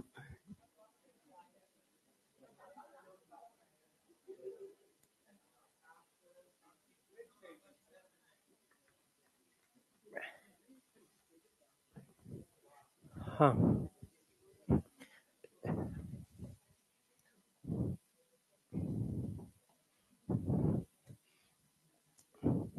समझ गए होगे क्यों? भाई आयन के नंबर सबसे ज्यादा है इसमें, आयन के नंबर ज्यादा तो कंडक्टेंस ज्यादा। लक्ष्य जेई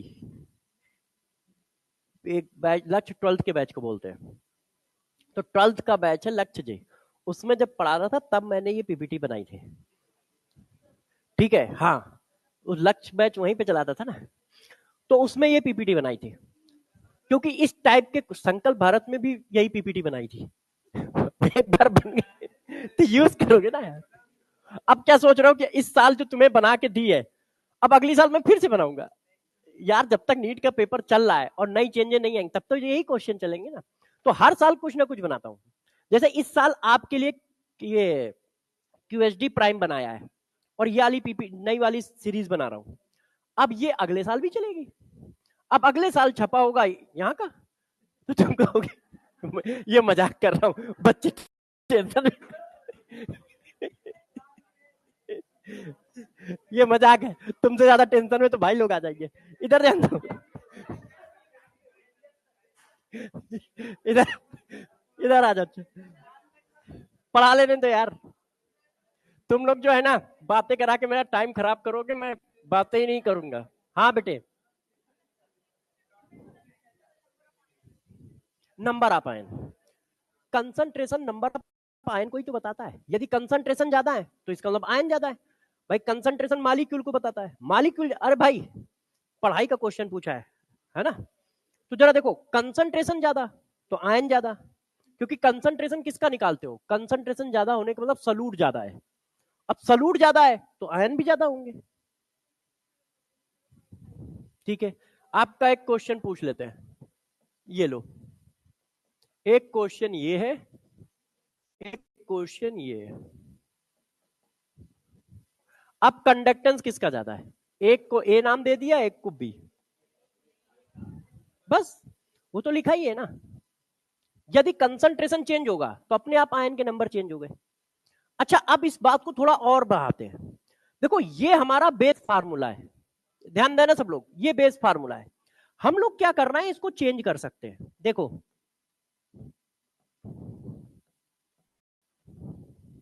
गौर समझिए, चलो अच्छा पहले ये वाला नहीं लिखते हैं, ये वाला लिखते हैं। कंडक्टेंस, स्ट्रॉन्ग इलेक्ट्रोलाइट का जो कंडक्टेंस होता है वो वीक इलेक्ट्रोलाइट से हमेशा ज्यादा होता है। अब जो बात ऊपर लिखी है उसी को मैंने बस घुमा के लिख दिया है, और इसलिए लिख दिया है जैसे बच्चों को ज्यादा प्रॉब्लम ना हो, वो क्वेश्चन देखते ही टिक कर दे, उनको ज्यादा टेंशन ना लेनी पड़े। भाई यदि वो स्ट्रॉन्ग इलेक्ट्रोलाइट है तो ज्यादा आयोनाइज होगा, ज्यादा आयन आएंगे, तो इसी का ये पार्ट लिखा है। वीक इलेक्ट्रोलाइट है तो कम आयोनाइज होगा, कम आयन आएंगे, तो आयन जिसमें ज्यादा उसका कंडक्टेंस ज्यादा। बच्चों ने कहा ऐसा थोड़ी होता है, आप क्वेश्चन दोगे तब हम समझ पाएंगे ना। मैंने कहा बात तो सही कह रहा है यार। ये लो भाई, अब जरा इस क्वेश्चन का आंसर बताओ।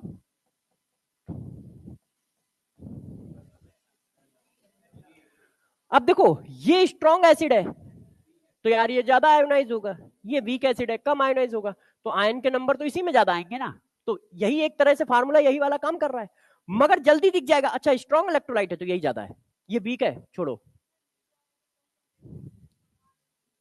हाँ तो चेंज होगा, मगर अब इसका आयोनाइजेशन तो आपको पता नहीं है, तो क्वेश्चन करोगे कैसे? तब भी आप इसी को टिक करोगे, क्योंकि 3% आयोनाइजेशन है। आप डबल ट्रिपल 100 गुना भी कर दोगे तो ज्यादा बढ़ेगा थोड़ी ना, आयोनाइजेशन तो उतना ही रहेगा। तो वो ऐसा क्वेश्चन देगा कि तुम कर पाओ, है ना। तो जरा देखो, स्ट्रॉन्ग इलेक्ट्रोलाइट का कंडक्टेंस वीक इलेक्ट्रोलाइट से हमेशा ज्यादा होगा। स्ट्रॉन्ग इलेक्ट्रोलाइट का कंडक्टेंस वीक इलेक्ट्रोलाइट से हमेशा ज्यादा होगा। क्यों? क्योंकि वो 100% आयोनाइज है। 100 HCl के मॉलिक्यूल डाले तो 200 आयन आए, 100 एस्टिक एसिड के मॉलिक्यूल डाले तो सिर्फ 6 आयन आए, 3% आयोनाइज होता है, तो 6 आयन बने। हाँ भाई प्रभु बताओ, पूछो, मतलब पूछ लो, हमसे पूछ लो यार। सेट कर दिया तुमने इनको? ठीक है, मतलब बता दिया यार तुम लोग ना। अब तो ये बात समझ पाए? चलिए अब देखो नेक्स्ट पॉइंट बताता हूं। कंडक्टेंस जो है, गौर सुनिएगा, मान लो वीक का वीक के साथ कंपेयर कर दिया तो फंस जाओगे। नंबर ऑफ आयन की बात की, अब दोनों वीक है तो हमें कैसे पता चलेगा यार कौन ज्यादा आयोनाइज हो रहा है, कौन कम आयोनाइज हो रहा है? ये तो हमें पता है कि दोनों कम आयोनाइज हो रहे हैं, मगर रिलेटिवली थोड़ी पता है। तुमने ये तो बता दिया कि ये दो भिखारी हैं, अब इनमें से अमीर कौन है ये कैसे पता चलेगा हमें? अरे यार तुम लोग सीरियस हो जाते हो सबके सब, मतलब एग्जाम्पल चल रहा है कि नहीं? तो आपको कैसे पता चलेगा कौन अमीर है? तो जरा गौर से देखो, यदि वीक का वीक से कंपेयर किया गया, स्ट्रॉन्ग का स्ट्रॉन्ग से कंपेयर किया गया, तो भी क्वेश्चन मेरा नहीं बनेगा। तो उसके लिए ये देखोगे, ओ भाई वो सीरियस हो गया ना, तो तुम लोग समझ लेना, हमें तो टीचर समझ के कुछ नहीं कहेगा, तुम लोगों को नहीं छोड़ेगा। देखो, conductance directly proportional acidic strength. मान लो वीक का वीक से कंपेयर आ जाए, ठीक है, तो आप उसकी क्या करोगे, एसिडिक स्ट्रेंथ या बेसिक स्ट्रेंथ निकाल दोगे। गौर समझिएगा, 2 मिनट मुझे सीरियस होकर समझा लेने दो। देखो, दो वीक एसिड में तुमने एसिडिक स्ट्रेंथ का कंपेयर किया, वो बताता क्या है? वो यही बताता है ना कि ये वाला एसिड ज्यादा स्ट्रॉन्ग है। ज्यादा स्ट्रॉन्ग का मतलब ज्यादा आयोनाइज होगा, और ज्यादा आयोनाइज हुआ तो ज्यादा आयन आएंगे। तो यदि वीक एसिड का कंपेयर आ जाए तो तुम की एसिडिक स्ट्रेंथ निकाल दो। जो एसिडिक स्ट्रेंथ का ऑर्डर वही कंडक्टेंस का ऑर्डर, क्योंकि एसिडिक स्ट्रेंथ यही बता रही होती है कि ये एसिड ज्यादा आयोनाइज होगा इन कंपेयर टू दिस। यदि आप कहते हो कि फार्मिक एसिड ए और एस्टिक एसिड में कंडक्टेंस का ऑर्डर लगाओ, अब दोनों ही वीक इलेक्ट्रोलाइट है, तो हम तो फंस गए। अभी तक जितना बढ़ाया उससे आएगा नहीं, ये वाला लग नहीं सकता है, नंबर ऑफ आयन का आता पता नहीं है। क्यों? क्योंकि दोनों ही वीक है, हमें क्या पता कौन ज्यादा आयोनाइज हो रहा है। तो एसिडिक स्ट्रेंथ निकाल दो। तो आप जब एसिडिक स्ट्रेंथ निकालोगे तो कंडक्टेंस का ऑर्डर अपने आप आ जाएगा। फार्मिक एसिड ज्यादा एसिडिक है एस्टिक एसिड से, तो इसका मतलब क्या होता है कि यार ये ज्यादा एसिडिक है एस्टिक एसिड? इसका मतलब है कि यदि हम 100 मोल फार्मिक एसिड के डालेंगे तो ये ज्यादा आयोनाइज होगा, और 100 मोल एस्टिक एसिड के डालेंगे तो वो उससे कम आयोनाइज होगा। कितना होता है मैं बता देता हूं। फार्मिक एसिड एस्टिक एसिड से 17 गुना ज्यादा एसिडिक होता है। एक मिथाइल ग्रुप का कितना बड़ा इफेक्ट होता है ये देखो, 17 गुना ज्यादा एसिडिक होता है फार्मिक एसिड एस्टिक एसिड से। तो वो डाटा तुम्हें याद रखने की जरूरत नहीं, मैंने कभी पढ़ा था तो याद है तो बता दिया है, आपको तो बस स्ट्रेंथ लगानी है। तो देखो, जब भी कहीं वीक एसिड का वीक एसिड के साथ कंपेयर आया, वीक बेस का वीक बेस के साथ कंपेयर आया, तो तुम फंस जाओगे। तो वहां पे ये दोनों रूल लगा देना, एसिड के लिए आए तो ये, बेस के लिए आए तो ये। एसिड का आ चुका है क्वेश्चन नीट सॉरी जेई में, मेंस में। फॉर्मिक एसिड, एस्टिक एसिड और बेंजोइक एसिड, 3 एसिड है, उनके कंडक्टेंस का ऑर्डर पूछा गया है। हो सकता है वो क्वेश्चन कहीं पड़ा भी होगा इस फाइल में, ठीक है। फॉर्मिक एसिड, एस्टिक एसिड और बेंजोइक एसिड। अब देखो, इस क्वेश्चन को थोड़ा टफ करना है तो बेंजोइक एसिड यूज कर लो। अब बताओ एसिडिक स्ट्रेंथ का ऑर्डर, तो आंसर क्या आएगा? सी, फिर सी ए, सही? सोच लो, तुम लोगों से उम्मीद नहीं थी मुझे, ये गलत है। फॉर्मिक एसिड बेंजोइक एसिड से ज्यादा एसिडिक होता है, जेई में इसीलिए ये पूछा गया है क्योंकि बच्चा पहले एसिडिक स्टन में फंस जाए, यदि एसिडिक स्टन सही निकाल ले जाए तो फिर उसको ये कॉन्सेप्ट पता होना चाहिए। तो दो कॉन्सेप्ट उसने एक साथ वहां चिपकाए हैं। ये तुम लोग मारे जाओगे।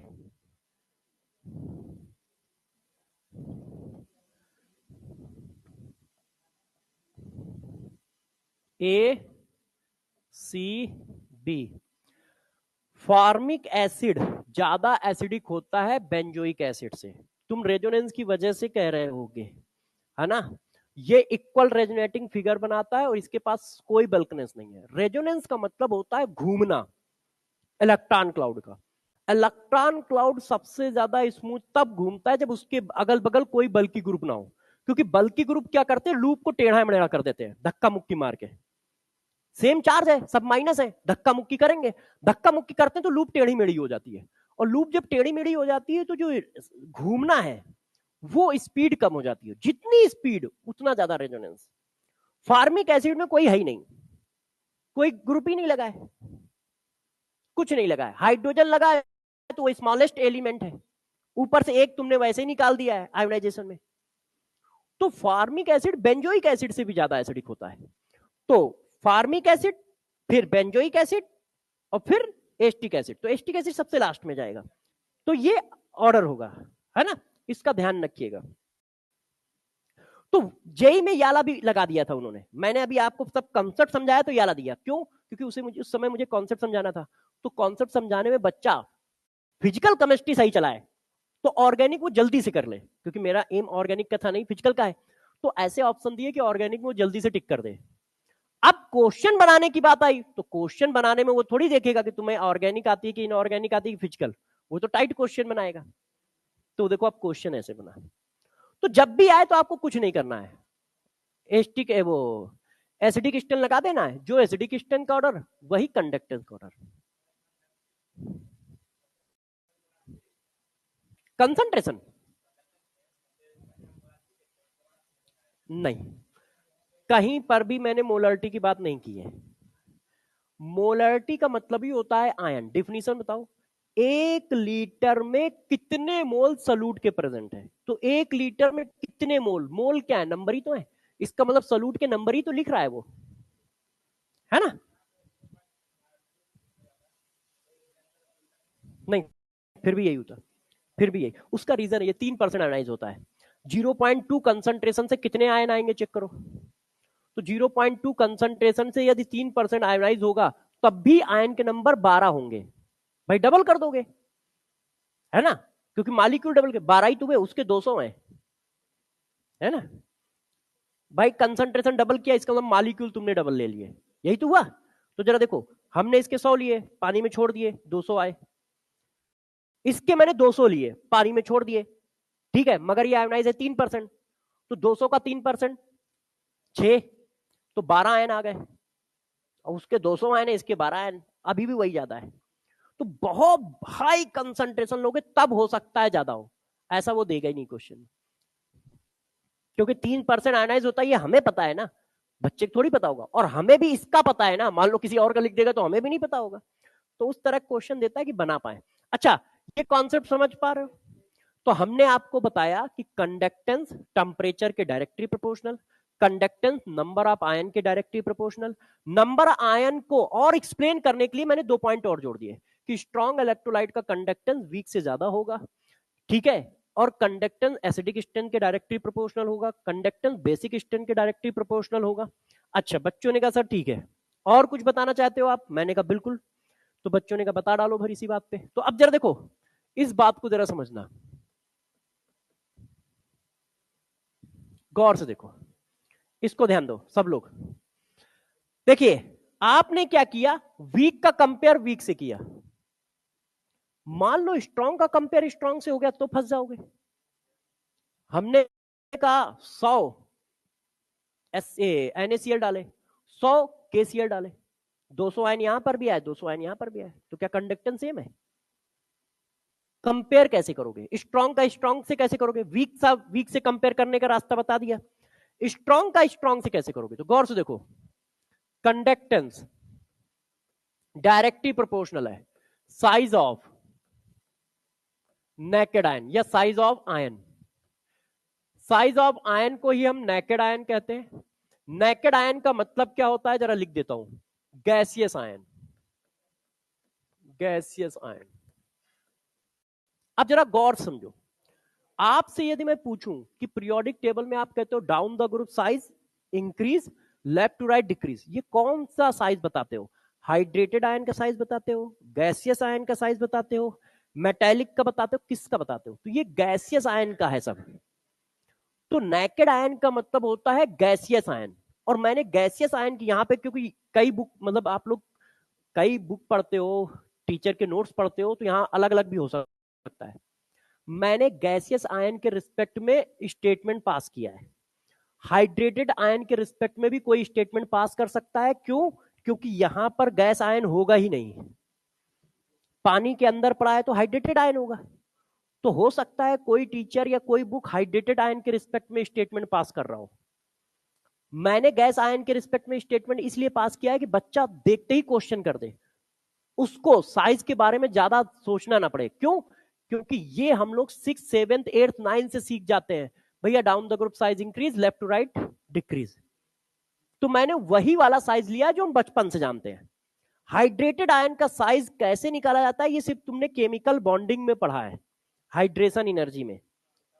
ठीक है, जब आयनिक बॉन्ड पढ़ा होगा, हाइड्रेशन एनर्जी, लैटिस एनर्जी, फिर सॉल्बिलिटी, हाँ, तो वहां पढ़ा होगा। अब वो कितनी याद रहेगी बच्चे को, बात कितनी नहीं याद रहेगी। तो इसलिए उसके रिस्पेक्ट में मैंने स्टेटमेंट पास नहीं किया है। तो हो सकता है आप इतने सारे लोगों को जानते हो, इतनी सारी बुक जानते हो, तो वहां हाइड्रेटेड आयन के रिस्पेक्ट में स्टेटमेंट पास हो, तो ऐसा ना हो कि हाँ यार गलत है या वो गलत है ये सही है, वो दोनों सही हो सकते हैं। इसीलिए मैंने लिख दिया है नेकेड आयन मतलब गैसियस आयन। आप इसी रूल से निकालोगे। क्यों? ये विजुलाइज अपने आप होता है, मतलब जैसे ही तुम क्वेश्चन देखोगे वैसे ही टिक कर दोगे। क्यों? ये साइज हमें काउंट ही नहीं करना पड़ता, हमें बचपन से इतना बताया गया है कि रटा पड़ा है। तो यदि साइज ज्यादा है तो कंडक्टेंस ज्यादा है। फॉर एग्जाम्पल, जैसे मेरे से किसी ने कहा कि यार ये बताओ NaCl का कंडक्टेंस ज्यादा है या KCl का कंडक्टेंस ज्यादा है, तो यार साइज की बात आई, वो तो हमें पहले से पता है, के बड़ा है, डाउन द ग्रुप है, के बड़ा है, तो कंडक्टेंस किसका ज्यादा हुआ? KCl का। हमें कुछ सोचना ही नहीं पड़ेगा, हमें कोई बात नहीं सोचनी पड़ेगी, ना कोई एक्स्ट्रा हेडिंग की डिटेल की जरूरत है, अपने आप क्वेश्चन हमारा निकल गया। हाँ, क्योंकि भाई आप साइज किस में देखोगे? स्ट्रॉन्ग इलेक्ट्रोलाइट में, है ना, वीक में नहीं। तो ये स्ट्रॉन्ग इलेक्ट्रोलाइट, ये भी लिख देता हूं, बच्चा सही कह रहा है, किसी बच्चे को कंफ्यूजन भी तो हो सकता है। स्ट्रॉन्ग इलेक्ट्रोलाइट,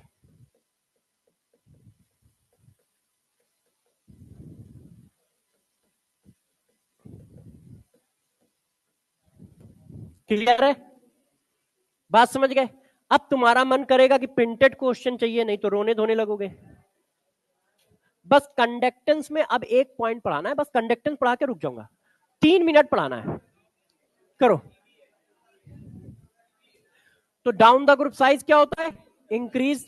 तो सबसे पहले ये, फिर ये, फिर ये, ऐसा कहीं है? सी। अच्छा देखिए, अब एक लास्ट पॉइंट और हमारा लोगों का कंडक्टेंस हेडिंग खत्म। देखो, कंडक्टेंस इनवर्सली प्रोपोर्शनल होता है चार्ज ऑफ आयन के।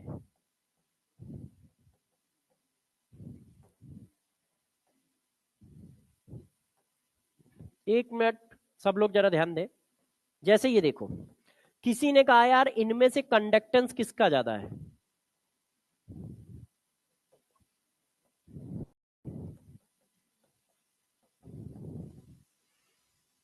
अब देखो, एक रास्ता है कि आप यही वाला रूल लगा दो, मगर इस वाले रूल लगाने में पहले तुम्हें साइज अरेंज करना पड़ेगा, देन कंडक्टेंस अरेंज करना पड़ेगा, तो 2 बार मेहनत लगेगी।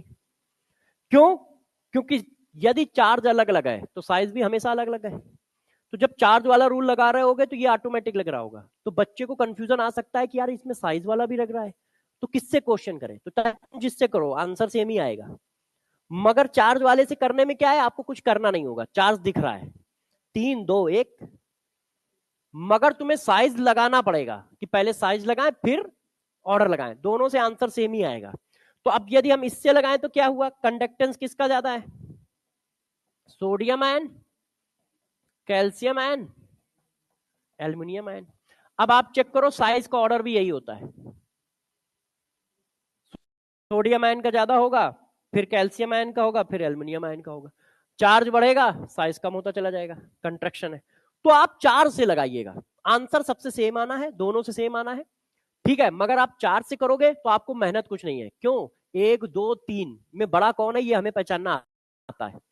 ये तो हम लोगों ने मतलब 10-12 साल से कर रखा है। हाँ, कंडक्टेंस जब भी आएगा तो पॉजिटिव चार्ज पे आएगा, निगेटिव पे नहीं आएगा, ठीक है, क्योंकि वो बल्कि आयन होते हैं। तो निगेटिव आयन पे नहीं आएगा कि Cl आयन का ज्यादा होगा कि O डबल निगेटिव का ज्यादा होगा, हमेशा कटायन पे आएगा। तो आप कटायन पे ही लगाना है, क्वेश्चन आएगा ही नहीं उस पे, क्योंकि उसमें क्या है ना, इस तरह का कोई कॉन्सेप्ट नहीं बन सकता, क्योंकि उसके आयन अलग अलग टाइप के हैं। अब कोई डाइक्रोमेट आयन है, 2 निगेटिव है, एक ऑक्सीजन आयन है, -2 निगेटिव है, तो बहुत बड़ा फंस जाएगा ना क्वेश्चन। वो क्वेश्चन किसी भी थ्योरेटिकल कॉन्सेप्ट से नहीं निकलेगा, फिर वो जिसको डाटा याद है उसी से निकलेगा। तो डाटा वाला क्वेश्चन वो कभी नहीं देता है। अब जरा देखो लास्ट एंड फाइनल, और हेडिंग खत्म। नोट, गौर सुनिएगा, एच आयन का कंडक्टेंस किसी भी कैटायन के कंडक्टेंस से हमेशा ज्यादा होगा, OH आयन का कंडक्टेंस किसी भी एनायन के कंडक्टेंस से हमेशा ज्यादा होगा। अब ऐसा क्यों होगा, इस बात को बताते हैं। Due to Grotthuss effect. अब देखो ये क्या है समझाता हूं। यदि कहीं एच आयन से कंपेयर आ रहा है तो हमेशा वो सबसे ज्यादा है, OH आयन से कंपेयर आ रहा है तो सबसे ज्यादा है। अब ऐसा क्यों है जरा ध्यान दो, जैसे चार्ज को यहां से वहां तक ले जाना है, तो एक रास्ता ये है कि मैं खुद जाऊं यहां से वहां तक, एक ये है कि मैंने इनको पकड़ाया, इन्होंने उनको पकड़ा दिया, ऐसे करके चला जाए। तो जब एच आयन होता है और OH आयन होता है, वो पानी में डाला गया, तो पानी में भी H और OH होते हैं, सेम आयन होते हैं कि नहीं होते पानी में। तो जब H आयन डालते हैं तो H आयन कुछ इस तरह से भागता है, खुद नहीं भागता है, गौर से देखना कि H आयन किस तरह से भागता है और OH आयन किस तरह से भागेगा, बिल्कुल डिट्टो सेम। अब देखो ये क्या करेगा, इसके साथ कोवेलेंट बॉन्ड बना देगा, जैसे ही इसके साथ कोवेलेंट बॉन्ड बनाएगा ये ब्रेक हो जाएगा, अब H आयन यहां पहुंच गया, जबकि वो वहीं फिक्स है। अब ये इसके साथ बनाएगा तो ये ब्रेक हो गया, अब H आयन यहां पहुंच गया, ठीक है। ये इसके साथ बनाएगा, ये ब्रेक हो गया, H आयन यहां पहुंच गया, H आयन यहां से यहां पहुंच गया, मगर ये वाला यहीं पे खड़ा है, देखो आयन वहां पहुंच गया है। क्यों, क्योंकि H आयन वाटर के साथ कोवेलेंट बॉन्ड बना सकता है, क्यों, क्योंकि सेम एटम है। तो हाइड्रोजन बॉन्ड बनाया, वो हाइड्रोजन बॉन्ड कोवेलेंट बॉन्ड में कन्वर्ट हो जाता है, क्योंकि पहले से ही वाटर में हाइड्रोजन बॉन्डिंग होती है। तो हाइड्रोजन बॉन्ड कोवेलेंट में कन्वर्ट हुआ, कोवेलेंट बॉन्ड हाइड्रोजन बॉन्ड में कन्वर्ट हो गया। इस तरह से H आयन का और OH आयन का मूवमेंट बहुत फास्ट होता है, जबकि यही काम कैल्शियम को करना है तो वो खुद जाएगा। क्यों, वाटर में कोई कैल्शियम थोड़ी ना है कि बॉन्ड ब्रेक करके वो नया बॉन्ड बना पाएगा, वहां तो हो नहीं सकता है, तो कैल्शियम खुद जाएगा, Cl आयन खुद जाएगा। मगर H आयन OH आयन जो है वो वाटर के साथ हाइड्रोजन बॉन्ड को कोवेलेंट बॉन्ड में कन्वर्ट करते हैं, और कोवेलेंट बॉन्ड फिर से हाइड्रोजन बॉन्ड में आ जाता है, जिसकी वजह से आयन का मूवमेंट बहुत फास्ट होता है। इसी को ग्रोथस इफेक्ट कहते हैं। क्यों, क्योंकि ये सब पहली बार ग्रोथस ने एक्सप्लेन किया था, तो साइंटिस्ट को रिगार्ड देने के लिए इसको एक नाम दे दिया गया, ग्रोथस इफेक्ट, क्योंकि उन्होंने ये बात बताई थी कि H आयन और OH आयन का मूवमेंट अलग तरीके से होता है। तो ग्रोथस आयन, तो जब भी कहीं H आयन का कंपेयर हो तो आंख बंद करके सबसे ऊपर वो, OH आयन का कंपेयर हो आंख बंद करके सबसे ऊपर वो। तो बच्चों ने कहा सर ऐसा नहीं होता है, आप क्वेश्चन दोगे मैं करूंगा तब, लास्ट क्वेश्चन कर लो बस, हेडिंग कंडक्टेंस नाम की हेडिंग खत्म है। इस क्वेश्चन का जवाब दो, आंसर बताइए।